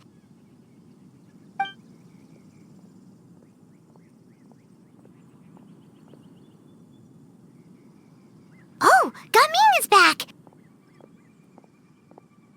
Hey, Gaming, we're over here! Dad, Traveler, Paimon. Good, you're all here. Oh, and Mr. Zhongli from the Wangsheng Funeral Parlor? You're here too? A fated meeting indeed. We were just enjoying some pleasant conversation.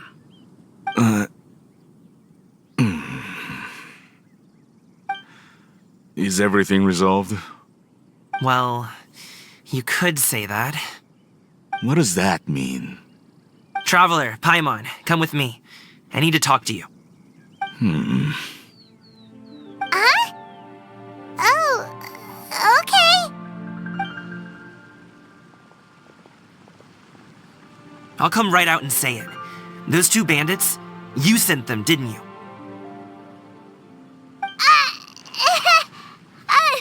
So, that's how we're starting off? Can't look me in the eye, huh? Guess I'm right then. Okay, but how did you know? At first, their mannerisms seemed a bit stilted. But once I got close, it was obvious that they possessed great skills. I was right on their tail, and it should have taken only a few steps to catch up to them, yet somehow, I was never able to close that distance. People with that level of skill would have gone about things differently from the start, like sneaking up on us while we were distracted. Unless, of course, their real motive was to lure me away from the group all along. Wow, you're pretty quick on the uptake. I just have a lot of experience. I've dealt with many a ruthless bandit in my time, but I've never seen ones like them. In the end, I told them they would make good guards if they ever wanted to get back on the straight and narrow, and that they could hang out with me in Liyue Harbor anytime. You ever consider you might be a little too good at making friends? I'm guessing you guys were trying to help resolve things between my dad and me? I appreciate it, I really do. But this conflict between us has been going on for a long time. Even if those 2 were real bandits, and I was able to subdue them and show him what I was capable of, it wouldn't change anything. You've seen the way he talks to me. It's not like that at all! Your dad really cares about you. You should see the way he talks about you when you're not around. Zhongli was talking things through with him, and he nearly agreed to let it go. You don't believe us? He won't let it go. He can say as much as he wants to other people, but he won't talk to me. I'm certain of it. You told us you wanted to prove yourself to your dad. Why don't you tell him about all the hard work you've done these past few years? Will that even do anything? I'm not sure talking is enough. You won't know unless you try. Just like how you won't know if something is delicious unless you taste it. Listen to us. It's time to put these people skills to good use. You can make friends with anyone, so why not your dad?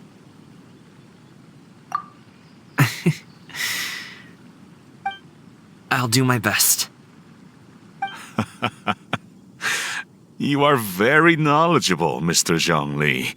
I'm impressed. Despite my being in the tea industry for several decades, it seems I still have much to learn about the art of tea tasting. You flatter me. It was nothing but a few humble musings. How much tea have you drank since we've been gone?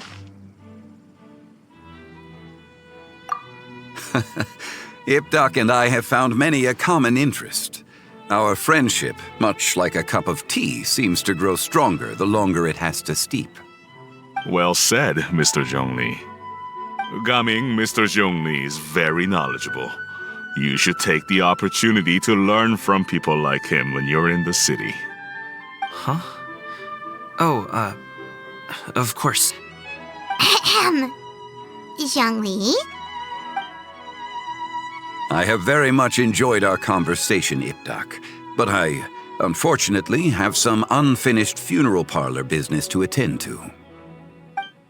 Oh, I hope I didn't keep you. My apologies for taking up so much of your time, Mr. Zhongli. No need to stay on my account. When you're less busy, let's find a time to meet. I'll treat you to dim sum. It would be an honor.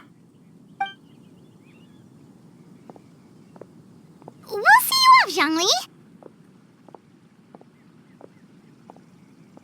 You two have a nice chat, all right?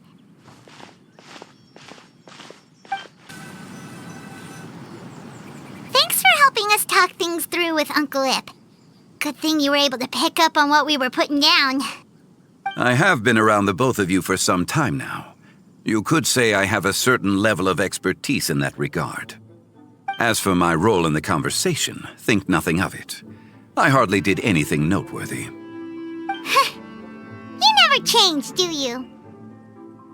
Why did you have us walk all this way? Paimon thought we just had to go far enough to be out of earshot.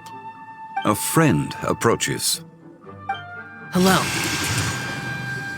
So, you're here too? I've been here the whole time?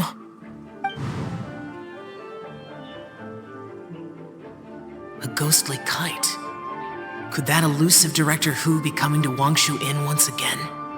What is she doing here? I suppose it matters not. Given her relationship with Rex, well, Zhongli, I might as well go pay my respects.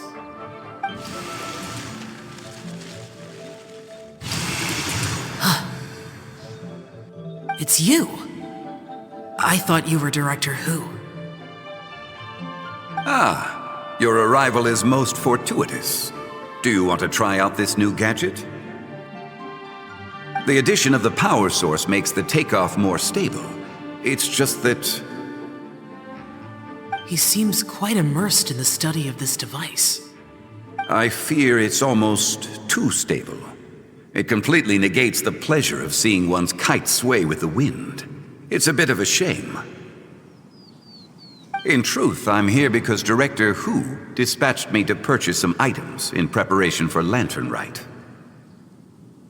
I see. Much like she does every year. Much like she'll do next year, I would imagine.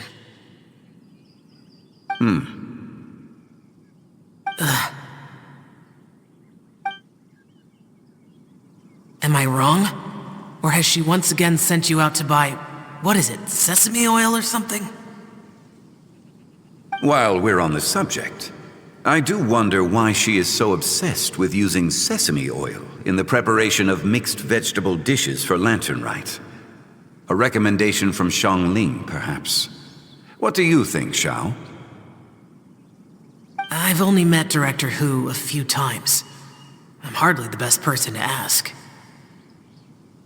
Ah, and is that not a sign that you should visit Wangsheng Funeral Parlor more often?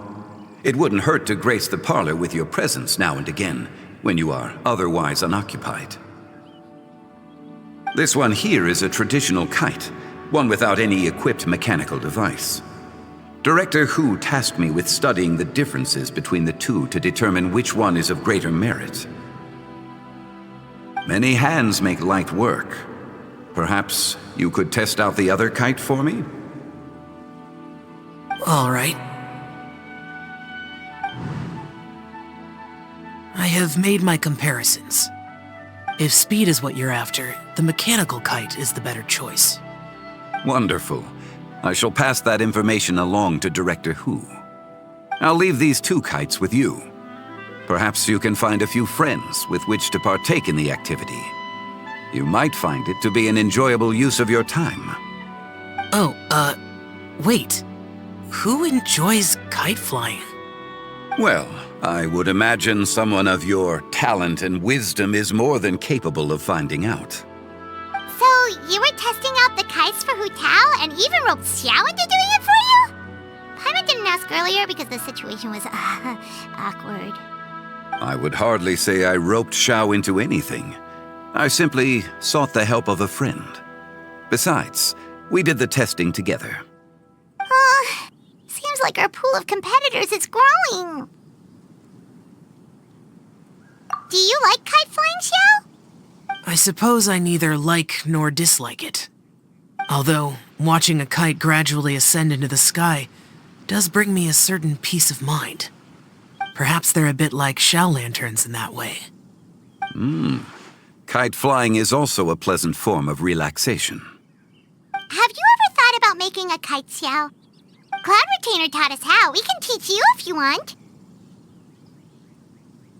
There's no need. Menogius was the only Yaksha among us who had an interest in matters of ornamentation and design. When Lantern Rite is over, come find me near Pervasi's temple if you have the time. It's getting late. I should go inform Director Hu of our findings. How's she been, by the way? Be sure to say hi to her for us. The last time I spoke to her, she mentioned that she would be visiting Chaoying Village in a few days. If you have the time, perhaps you could also make the trip. If you happen to run into her, you can pass along your regards in person. We'll keep that in mind. Take care, Zhongli. See you later. See you next time.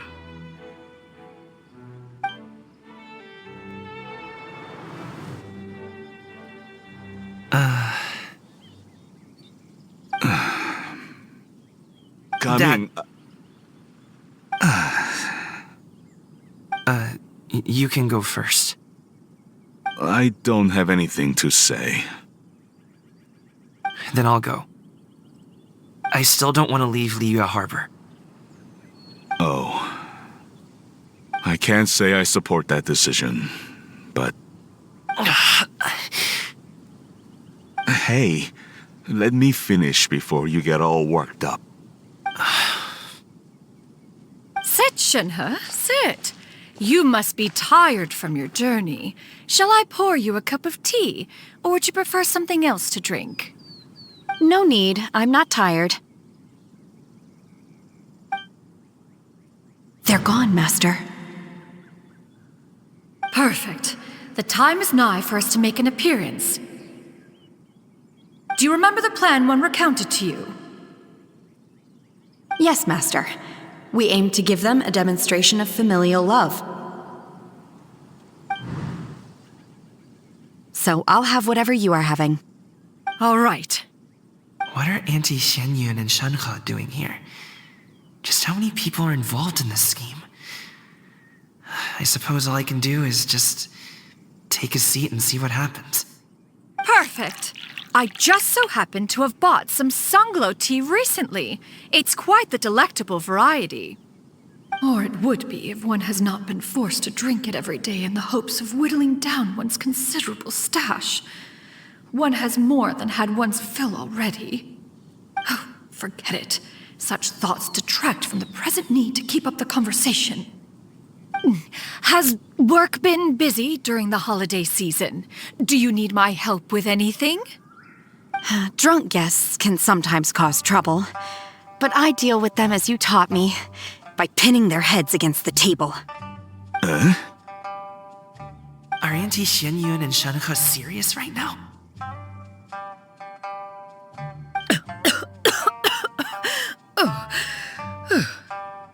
Oh dear. While one was busy orchestrating this act, one seems to have forgotten about Shenhe's various eccentricities. What I meant to ask was, have you made any new friends? We live so far from each other. It would be a great comfort to me to know you were surrounded by good companions. You already know of my past circumstances. Recently, I've been conversing with Guoba in the kitchen at night. Guoba can't talk, but his companionship is a comfort. The poor child. Her one friend can't even talk. I guess maybe Gaming is not doing so bad after all. Perhaps I've been too hard on him. Let's move on, shall we? Do you have any plans for today, Shenhe? How about we do something fun? That sounds about right. Take her to do something fun, and perhaps she'll loosen up a bit. Like we used to do when we would carry stones up and down the mountain from dawn until dusk, picking herbs to eat for dinner along the way. If that is what you ask of me, then that is what I shall do. Dad, here, have some tea. Or no, wait, let's not have any just yet. Yeah. I simply can't listen to that any longer. Coming, I'd like to finish what I was trying to say before. I don't support your decision to stay in Liyue Harbor, because living there is too hard on you.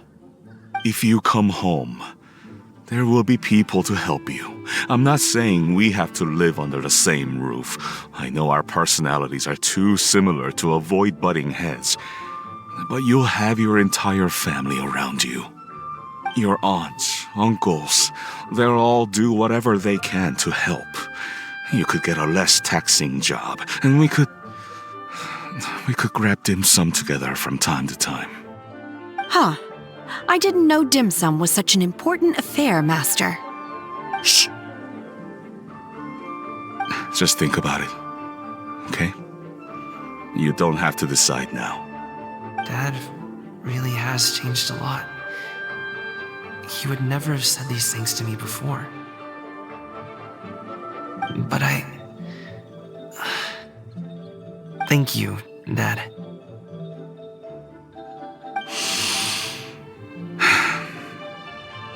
It's been long enough, don't you think?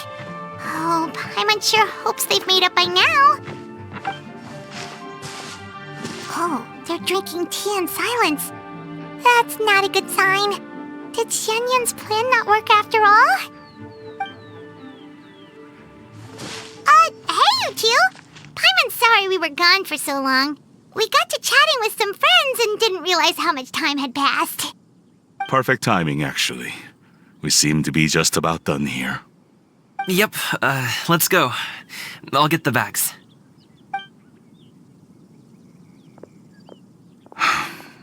Gaming has grown a lot taller, hasn't he?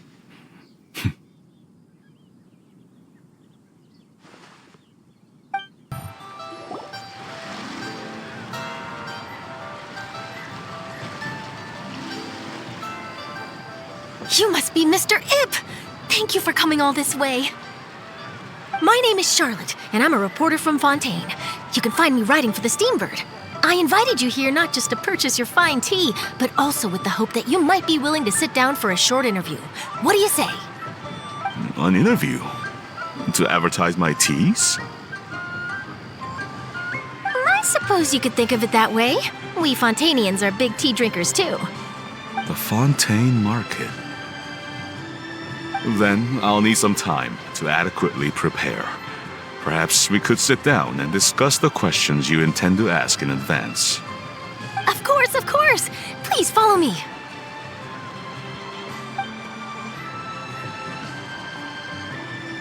Is this person also involved in your plan?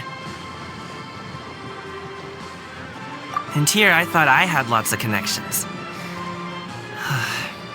I suppose I've been humbled.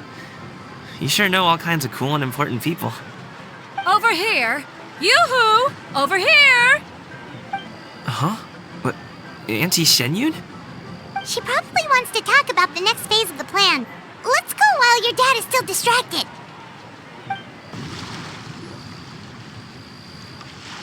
I take it that all is going well? Don't worry, Xianyun. Everything is going according to plan. I knew it. I knew that was all an act earlier. Auntie Xianyun is really something. She was so determined to help me. She didn't even care about making herself and Shanhe appear foolish in front of my family. She truly knows how to look out for others. I still have a lot to learn. As for the next step... Oh no! What's wrong, Gaming? Don't tell me you're the ones footing the bill for all that tea. I can't let you do that. Fret not. Reimbursements will be made. Exactly! Think of it more as an investment, as Ningguang would say. We pulled together the Mora so that Charlotte could place the order. She's gonna bring it back to the Steambird as a gift, as well as a sample of the regional specialty. Fontanians will probably fall in love with your dad's tea as soon as they lay their eyes on Charlotte's article. And once all the money from the new orders begin to roll in, getting our Mora back will be a piece of cake. Oh, okay. Business-related matters always seem to go over my head, but I refuse to let you all lose Mora on my behalf. I'll pay you back right now. We can talk about such matters at a later date. There are more important matters for you to consider at the moment, are there not?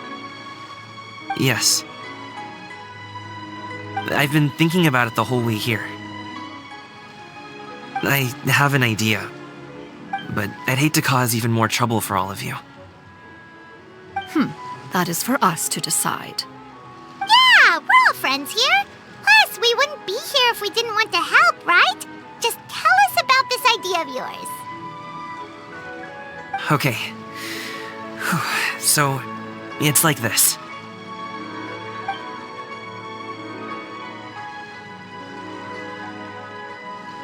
Got it! Just leave it to us.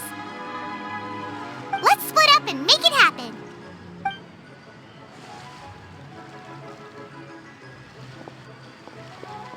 We need to do those things we talked about, but we also still have the kite flying competition.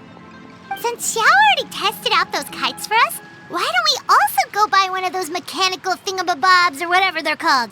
We can attach it to our kite. Hello again. Welcome back. I see you returned from your trip. I really do have to thank you for all your help from before. Thanks to you, my daughter was able to build a kite with her grandmother that very same day. She even wrote a long letter telling me how much she loved it. Oh, you should really be thanking Gaming, not us. I'll be sure to. And are you here to buy a kite? Please, take your pick. Oh, we already have a kite. We wanted to buy one of those, device thingies from Fontaine. Do you sell them separately? Yes. Here you go. Please, take it, free of charge. The directions are in the box. It's not hard to install at all. It doesn't feel right for us to just take it. Well, nor would it feel right for me to take your Mora. Good luck in the kite flying competition. I'll be rooting for you. All right then, thank you.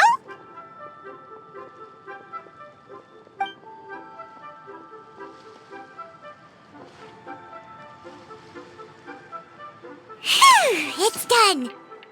Let's get down to business.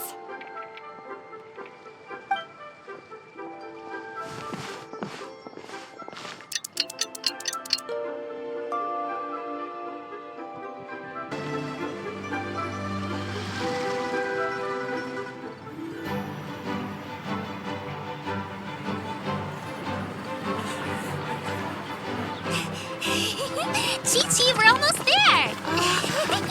Okay.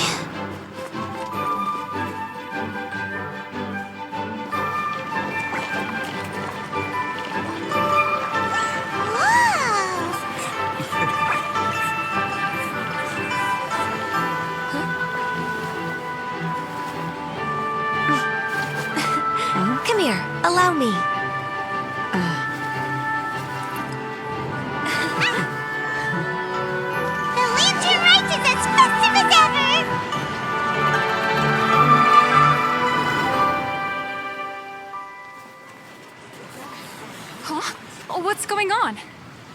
happen? What should we do? Oh, should we get the Millilith?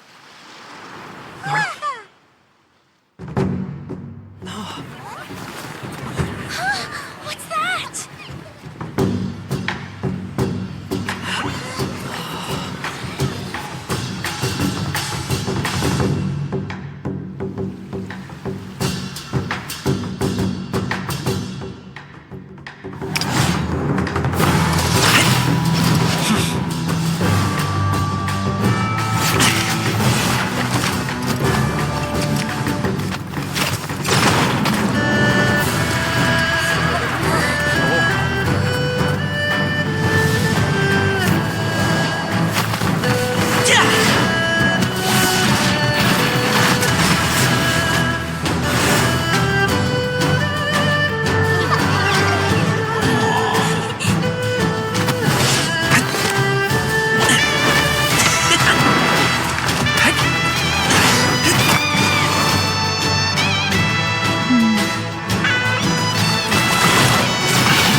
Have I taken that many pictures already? I need to load more film.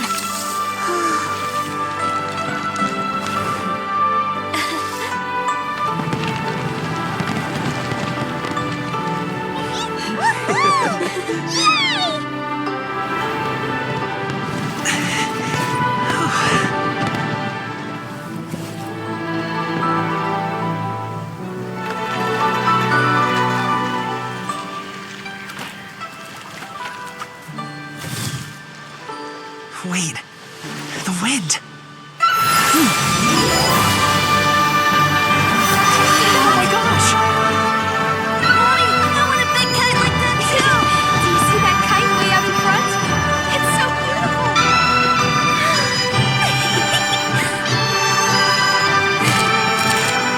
Happy Lantern Rite. Happy Lantern Rite!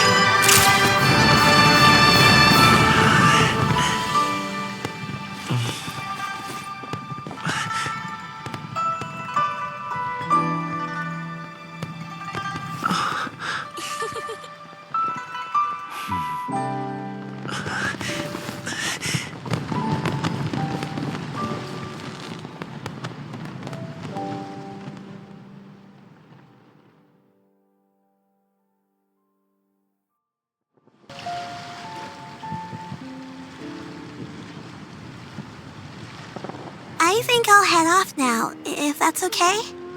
Thank you, little girl. Do you want us to walk you back? No need, no need.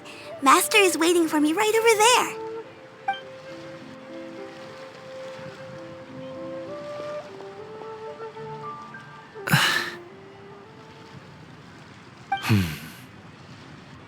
Dad.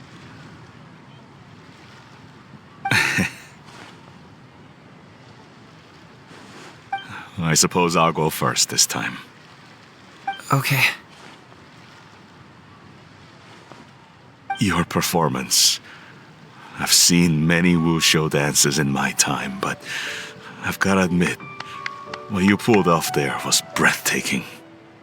Wow. I never thought I'd live to hear you say that. You're serious about doing this professionally? Absolutely. I know it'll be difficult, but... Then it doesn't matter. What I mean to say is, of course it'll be difficult. But if that's your decision, if that's your dream, then it doesn't matter how difficult it is. As long as you put in the work, then any obstacle can be overcome in time. Really, when I was young, I also Actually, how about we save that story of my past for another time? All I really want to say is, I've changed my mind. And much like this kite, you also deserve to soar to new heights. Dad. Son. Son? Haven't heard that in a while. I bet you're wondering what's gotten into me saying all this. Well, a little bit, yeah. Anyway, I know I've never found the chance to say this before, but to me, Gaming, you've always been a great kid.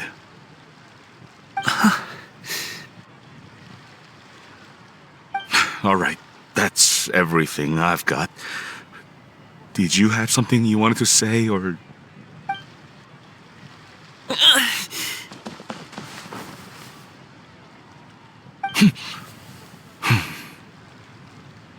Seeing the two of them talk things through like this really gives Paimon a sense of accomplishment.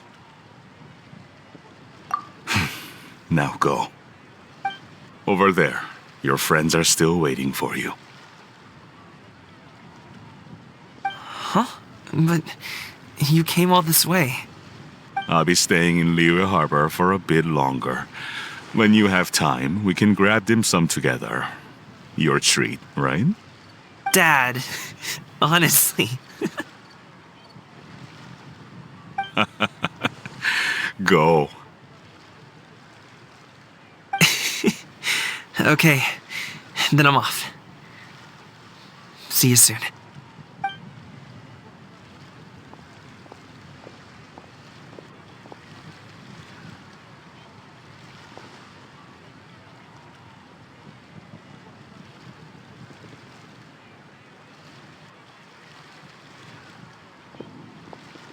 That's quite the smile you've got there, Gaming. Really? It's nothing to be embarrassed about.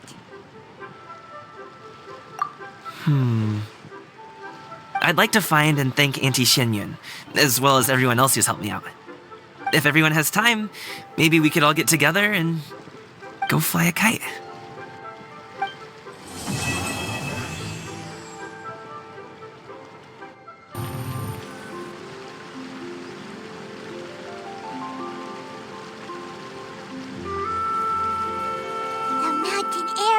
Refreshing! It makes Paimon feel like she could float around all day and never get tired. Cream! Gummies! Fuel fruit! Huh? Did you hear that? Sunshine! Blue skies! Good vibes! Right? So Paimon wasn't just hearing things. That voice sounds really familiar.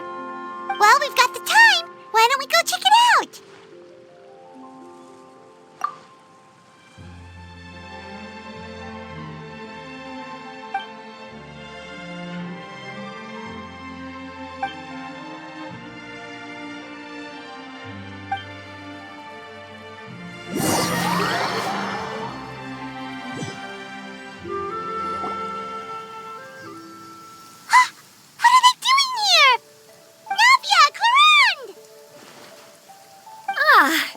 If it isn't my dear partners. See, I told you that something good was going to happen during our travels today. I have to say, sometimes the Steambird's astrology column is spot on. It's just your lucky day. Are you guys also here to catch the festivities? Oh, and that reminds me. Happy Lantern Rite. Happy Lantern Rite. Happy Lantern Rite to you too!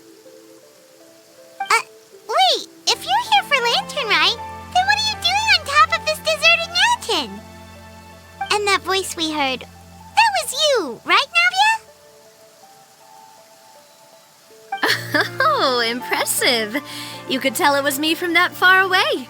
You've got good ears. That or your voice is just really loud. Well, of course it is. After all, I'm a boss. Indeed. I suppose it's an asset. Sure is! Having a loud voice is a handy tool when it comes to communication. Wait. That wasn't even Paimon's point. Paimon just wants to know why you two were shouting from the top of this deserted mountain. There was something about almonds, maybe? And buell fruit? Ooh, is it some sort of secret code? No, it's not a code. The words are meaningless. Perhaps, but the act of shouting was very meaningful indeed. That's just what mountain climbers do, right? After all the hard work it takes to make it to the top, as you stand on the summit looking out at the vast scenery, it's not easy to resist the urge to release those emotions. Exactly. You get me, partner. I was afraid that it would cause a disturbance, so I asked the locals around here, and they said it was fine. Apparently most hikers like to shout when they get to the top, so the locals are used to it by now. So, you see, it's not just me. I guess everyone shouts from the top of a mountain at some point in their life. Speak for yourself. When you're stressed, don't you ever just get the urge to do something for no reason?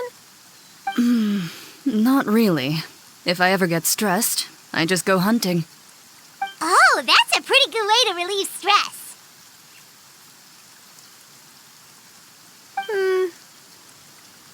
What I choose to hunt depends on my mood. Huh?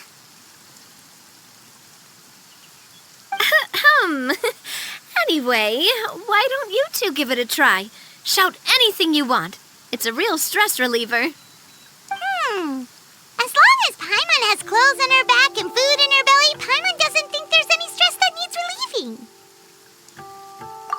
Oh, I bet you guys are just too embarrassed to let loose. No need to be shy.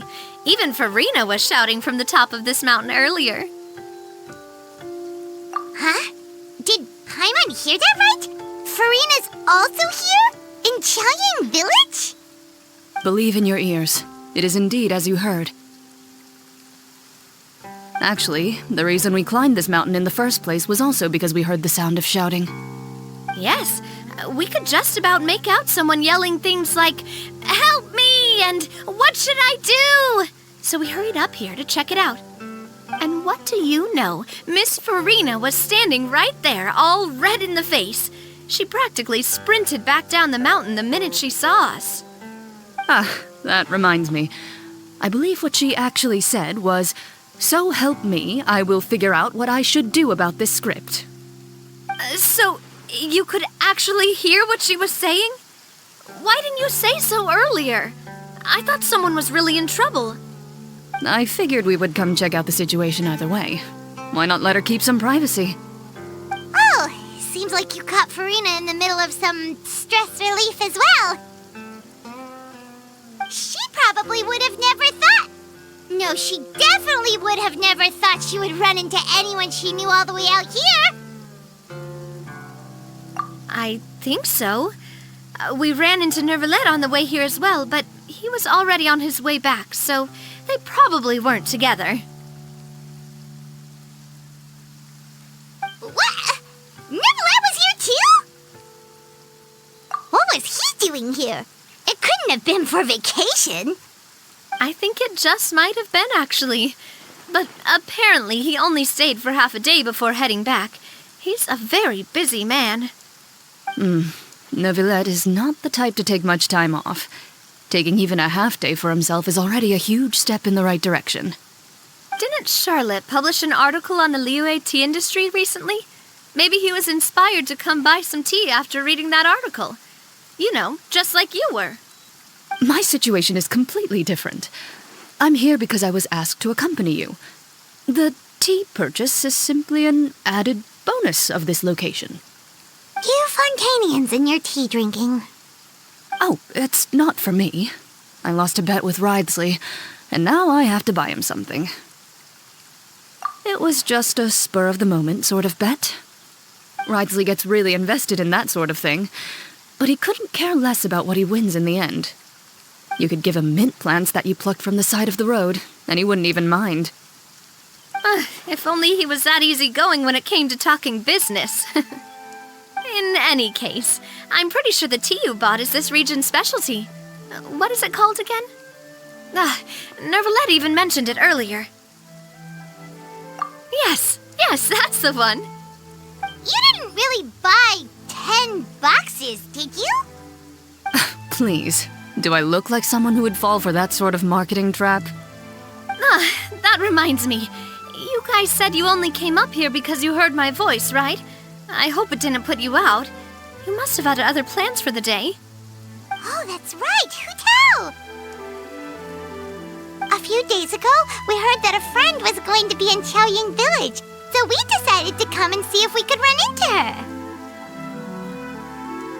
Oh dear. We've been chatting for quite some time. I'm sorry for keeping you. That's good. We should probably head out and look for Hu Tao. No need to stay on our account. We just got up here, so we're gonna stay around for a little longer. Go and meet your friend. We can meet up in Qiaoying Village later. Sounds good. We're gonna head down the mountain then. See you later!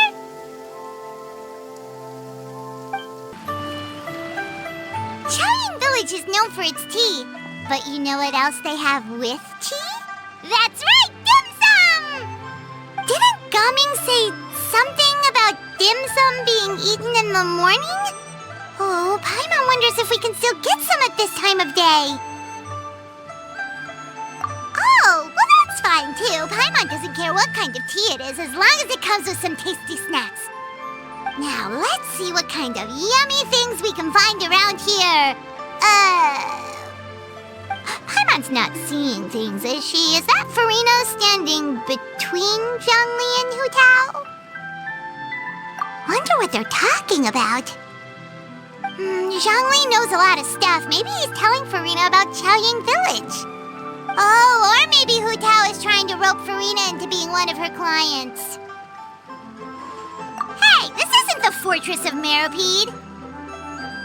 But Paimon could be convinced for the right price. Let's say loser buys the winner 3 huge bowls of seafood kanji. Since Zhongli is there, Paimon bets things are pretty tame. It's decided then. Paimon votes for tour guide Zhongli. All right, no time to waste. Let's go see who's right.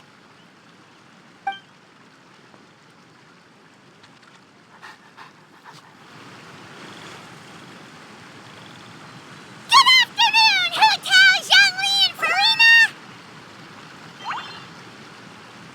Oh, great. Now Paimon's shouting too. Oh, well, aren't you a sight for sore eyes? Seems like our luck just keeps on growing. That we were able to meet you both without prior arrangement must mean that this is quite the serendipitous meeting indeed. Huh? Oh, so both of you are acquainted with the Traveler and Paimon then? Looks like someone's learned a thing or two from Zhongli. I must admit, I am a bit surprised to see you here, Traveler. But seeing as you're a hero who's been all over Teyvat, it makes sense that you would be well-traveled and well-connected. Since we have found ourselves in each other's company within this fertile land, allow me to take this opportunity to wish you a happy Lantern Rite. It appears you have been to Fontaine, then. Given your proclivity to spread good deeds wherever you go, it's no surprise that you would make the acquaintance of a celebrity as illustrious and celebrated as Miss Farina. That's quite high praise. What I mean to say is, you flatter me, Mr. Zhongli. Although I've built up a certain following within Fontaine, it is no reflection of strength or wisdom. I stand before you right now as nothing more than an ordinary traveler in search of beautiful scenery and creative inspiration. There is definitely more to Mr. Zhongli than meets the eye. I could tell as much from our conversation earlier. Given his breadth of knowledge on both academic and worldly matters, there's no way he hasn't heard about what happened in Fontaine. Is he just feigning ignorance for my benefit? No. You're no common tourist. I simply won't have you talk about yourself that way. Oh, does that mean Hu Tao also knows? You may not have heard, friends, but... Miss Hu Tao... Miss Farina is now one of my esteemed clients. Yep.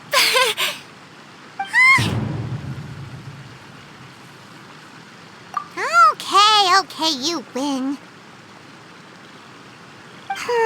Guess Paimon will have to break into the hidden stash at the bottom of her shoe. What's this about winning something? Don't tell me. You two were placing bets on us. We just saw you guys standing on the side of the road and couldn't help but take guesses as to what you were talking about. Oh, I see. That means you, my friend, must have guessed that I was trying to promote my business to Miss Farina. That I do, my friend.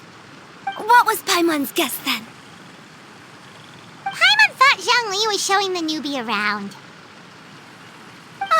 By newbie, you mean me, right?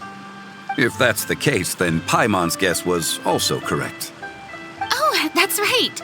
Mr. Zhongli was telling me about some great sightseeing spots in the area. Ha! You see?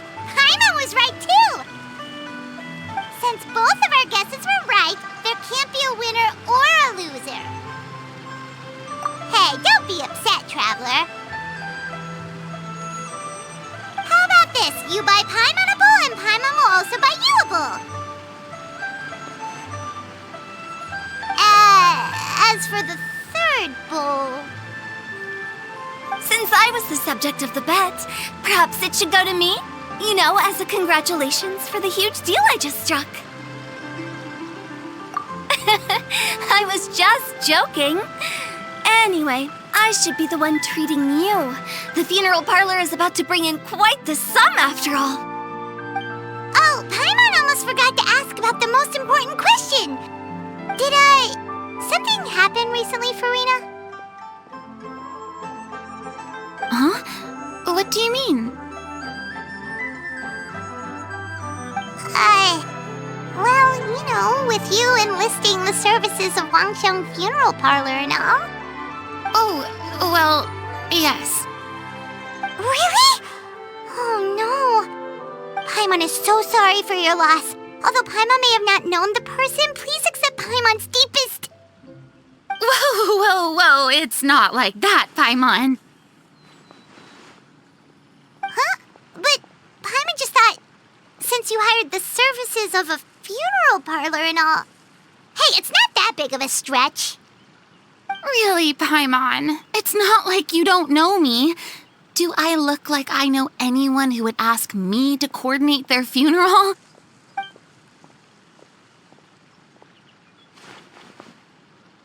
Miss Hu Tao is simply helping prepare some props for my film. Not too long ago, I read a collection of horror stories from Liyue. The content was spectacular. In fact, I still feel the need to sleep with the light on even now. Anyway, that's not the point.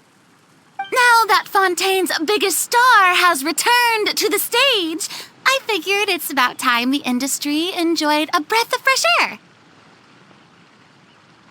Hey, that's pretty good. I'll have to remember that for my ad posters. Oh, Paimon sees. That makes a lot of sense. So, did you come to Liyue just to enlist the services of Wangxiang Funeral Parlor?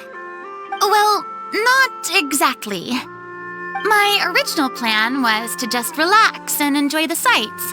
But then I ran into Miss Hu Tao and Mr. Zhongli, and well, you know the rest. I suppose it was meant to be. It was a fated meeting indeed. Zhongli sure loves his lofty turns of phrase. But if you ask me, it's all thanks to that man who stopped to ask for directions. Oh? Who was it? It's someone you know. Wanna take a guess? What? How did you guess that on your first try? Very impressive, my friend. Your guessing game is spot on today.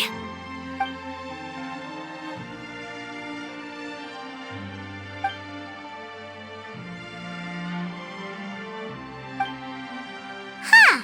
Paimon never thought Neuvillette would be the type to get lost. I'm sure he didn't get lost. Even I was able to find my way to this place without any trouble. He was already getting ready to leave by the time I arrived. He just wanted to ask someone about the quickest way to get back to Fontaine. Yup, that's exactly what he asked. This area is full of mountains and rivers. It's normal to not know the fastest route. So, were you the one that pointed him in the right direction, Hu-Tao? Of course. I'm also a guide of sorts, you know. So naturally, I also have a great sense of direction. But speaking of your friend... What about him? He doesn't get out much, does he? Ah, no wonder. He was stiff as a board and way too polite. I would have never guessed he was here on vacation if you hadn't told me. All in all, he was only here for half a day. I'm pretty sure he is the only one who would consider that to be a vacation. Oh? This gentleman you speak of must keep a demanding schedule. I'm sure he does. You didn't see him, but he was dressed like he was about to attend some important meeting. It wasn't anything like what someone would wear on vacation. Is that so? Wait, you didn't see him, Zhongli? Unfortunately, no. At the time, it appeared as if Director Hu and Miss Farina were having quite the productive conversation. I know matters of business can take much discussion, so I decided to fetch some tea for them. What a shame. That gentleman seemed like a sophisticated sort of guy. I actually think you two would have hit it off. Is that so?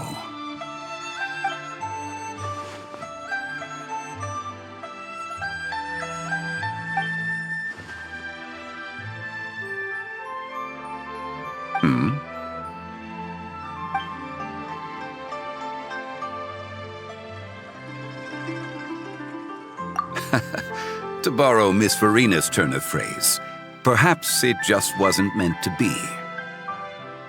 Well, with the Traveler around, I'm sure you'll have a chance to get to know each other at some point. That's right. He's got more friends than he knows what to do with. Well, that's certainly true. Oh, that reminds me. If you get the chance, you should try and talk to Neuvillette into loosening up a bit. Just tell him the Palais Mermonia isn't going to fall apart if he disappears for a few days. He shouldn't keep himself cooped up all the time.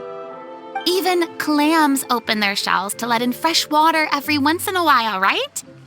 If he's really that much of a stickler for protocol, he can fill out a leave of absence request. He'd have to approve it himself since he handles that sort of thing now, but you know what I mean. Seems like this gentleman is also in charge of something pretty important.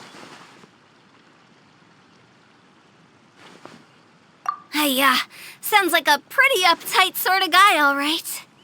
In my experience, a leader needs to be able to roll with the punches. That also includes knowing when and what to prioritize. It seems like your friend still has a lot of growing to do. If I remember correctly, he's already several thousands of years old. You're quite right, Miss Hu-Tao.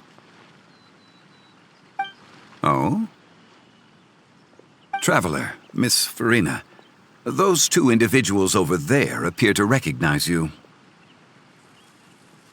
Oh, it's Navia and Clarand. Hey, over here!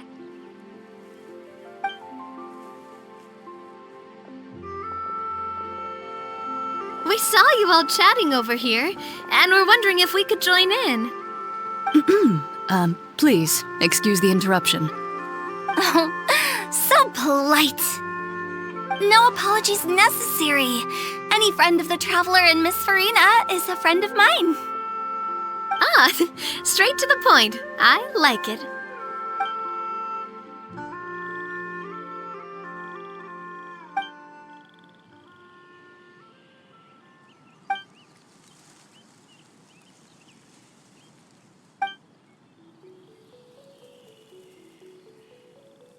It's getting late. If we want to catch a boat back before dark, we should probably get going. Indeed. Then, Miss Farina. Oh, yes? When are you planning to head back? Do you need us to escort you? Oh, I don't think that will be necessary. I mean, you're not my subordinate anymore. You don't need to look after me. I didn't mean it that way. It's normal for friends to travel home together if they run into each other on the road. There are a lot of mountainous roads in this area. I imagine they'll be even harder to navigate after dark. Exactly. Just like in those ghost stories. 8 paths converge in a wood. Beside them an old house is stood. If you dare to go inside, not a soul will greet your eye. But if you take a closer look, there may be something you mistook. A candle flickers to and fro, yet there is no wind to make it so. What is its secret? What could it mean? In this wood, where mystery screams. Ooh.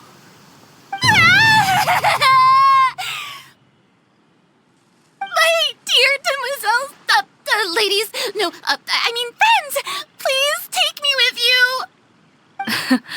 Of course. Gotta say, Farina, you are really quite the character. By the way, did I hear you mention that Clorand used to work under you? Then you must have also been a leader at some point.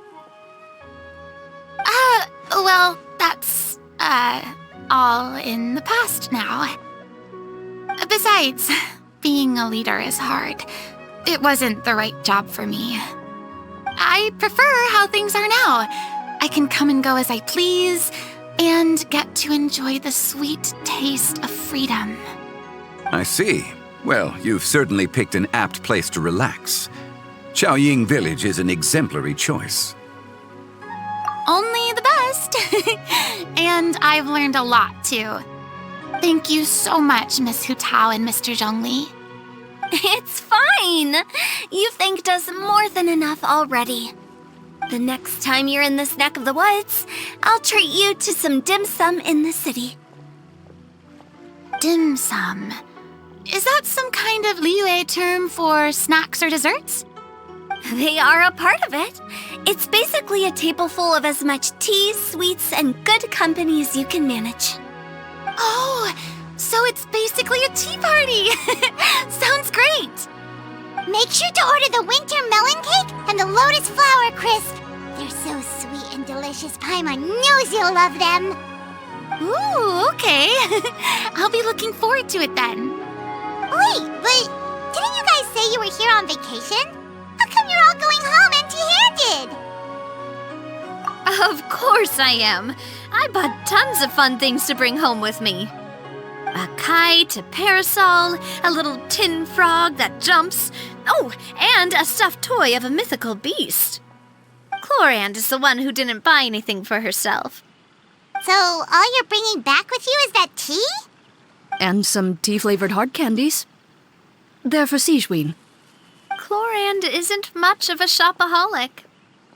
Well, one of us has to practice restraint. Hey, I'm hardly reckless with my Mora. I'll have you know, all the purchases I made today were well within my budget. Me? Oh, well, I bought some tea, of course. I just had to try all the varieties recommended in the Steambird. Other than that, just some bits and bobs, you know. A little bit of this, little bit of that. They should all be things I can use, I think.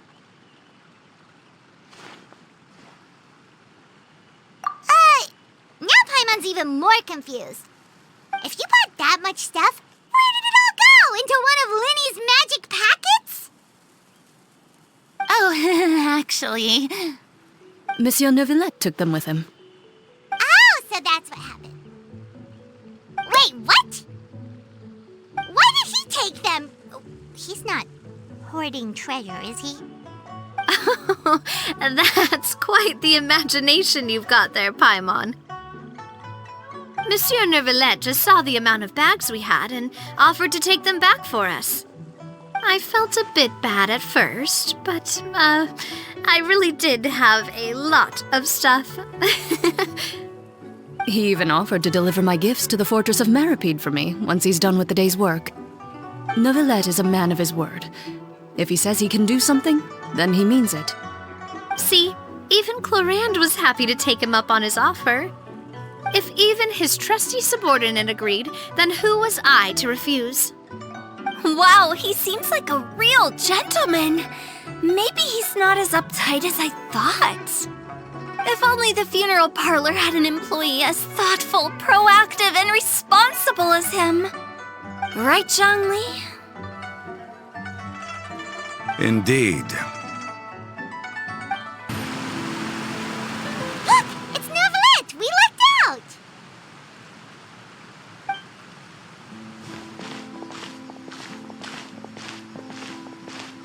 Oh, it's you. It has been some time since our last meeting. Few people frequent this location. Since I was able to conclude my work early for the day, I thought I might take a walk and avail myself of this area's peace and quiet. You call this early? Do you always work this late, Neuvillette? Strictly speaking, that depends on the agenda for the day. I am hardly bereft of time, however, so working late is of little consequence to me. Really?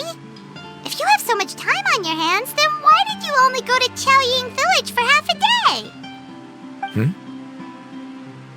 First, I should clarify that I was referring to my lifespan, rather than the time at my disposal on any given day.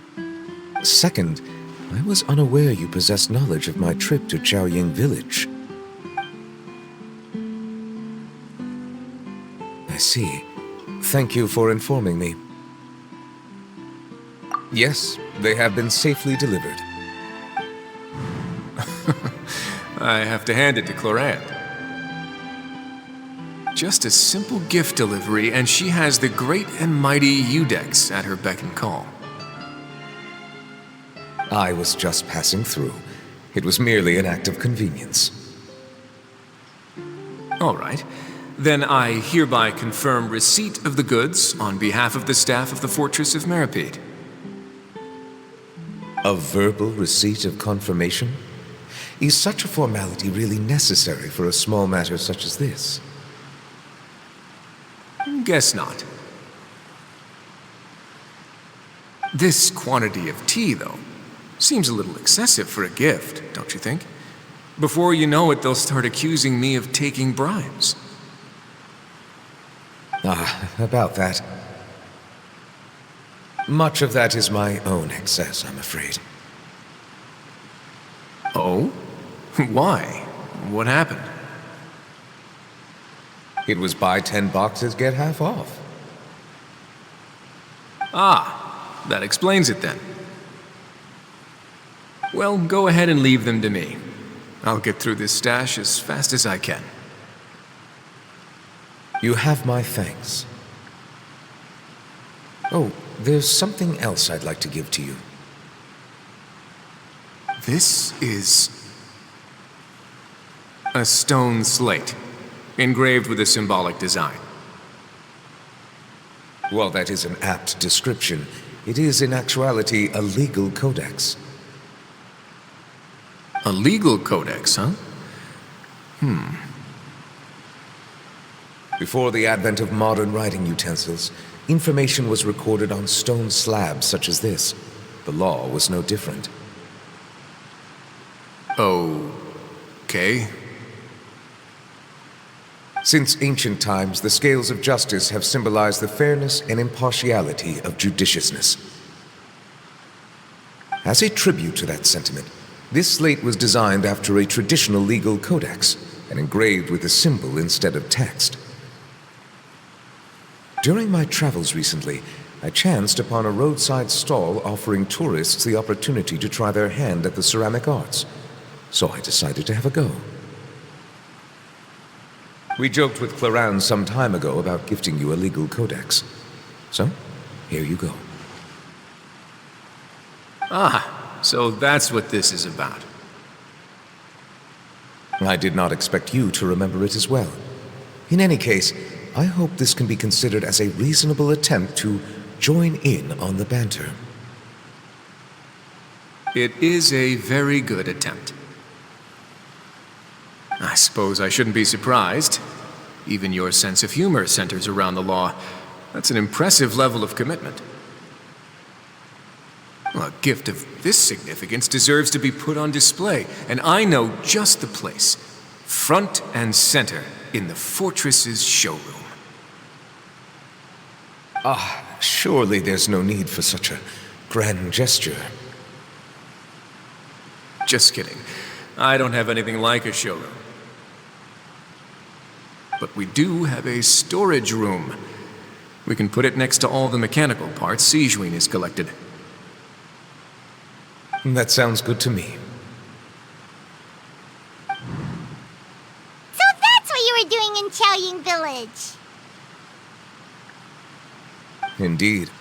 Of course, while I was there, I also took the opportunity to taste the local spring water. The aftertaste is much purer than what I have delivered to me in Fontaine. It stands to reason that the long-distance transport has a tendency to imbue the water with extraneous emotion.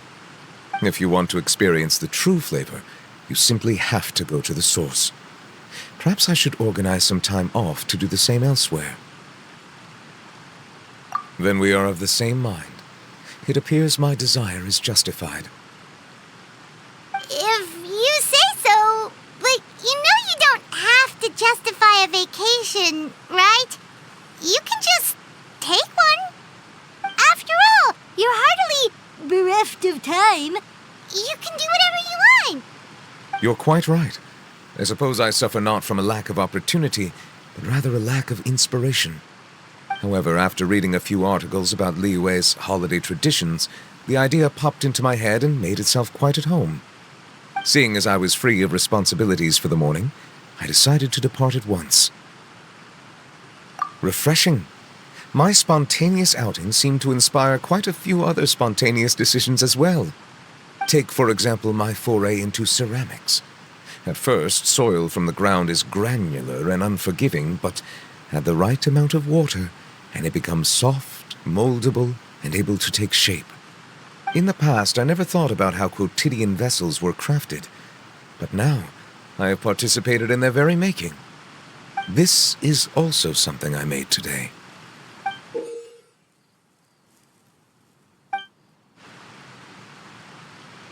That's a ladle? Paimon thought it was supposed to be some long-necked sea creature. That was indeed one of my inspirations. Really? You like it? To tell you the truth, given your unexpected arrival, I find myself quite unequipped to give you the welcome you deserve. Around such an important holiday such as this, human custom would dictate that gifts should be in order. But I'm afraid this is all I can offer. If you'll have it, that is. That is precisely why it would do me such a great honor if you accepted. You are most welcome. Happy Lantern Rite.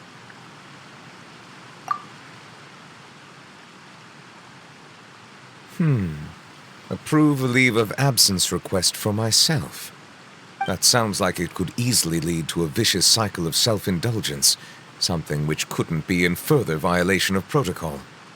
But I suppose I understand her point. My proclivity to refrain from personal outings does, in part, originate from a sense of responsibility toward my duties. But it is also due to a lack of desire to engage in the human world. But now I see that the human world is indeed full of many interesting places to discover. Traveler. Being in the city isn't the only way for me to appreciate the lights and beauty of Lantern Rite. Look, Liyue Harbor lies just beyond this mountain. As long as I stand at this vantage point, I may freely behold the sights of all the kites slowly ascending into the sky. For me, that is enough. I invited you here because there is something I would like to do. I want to release a shell lantern, and I'd like you to be there for it. Yes. I apologize for its crude appearance. I have little skill in that regard. You are very kind, as usual. All right. It's time.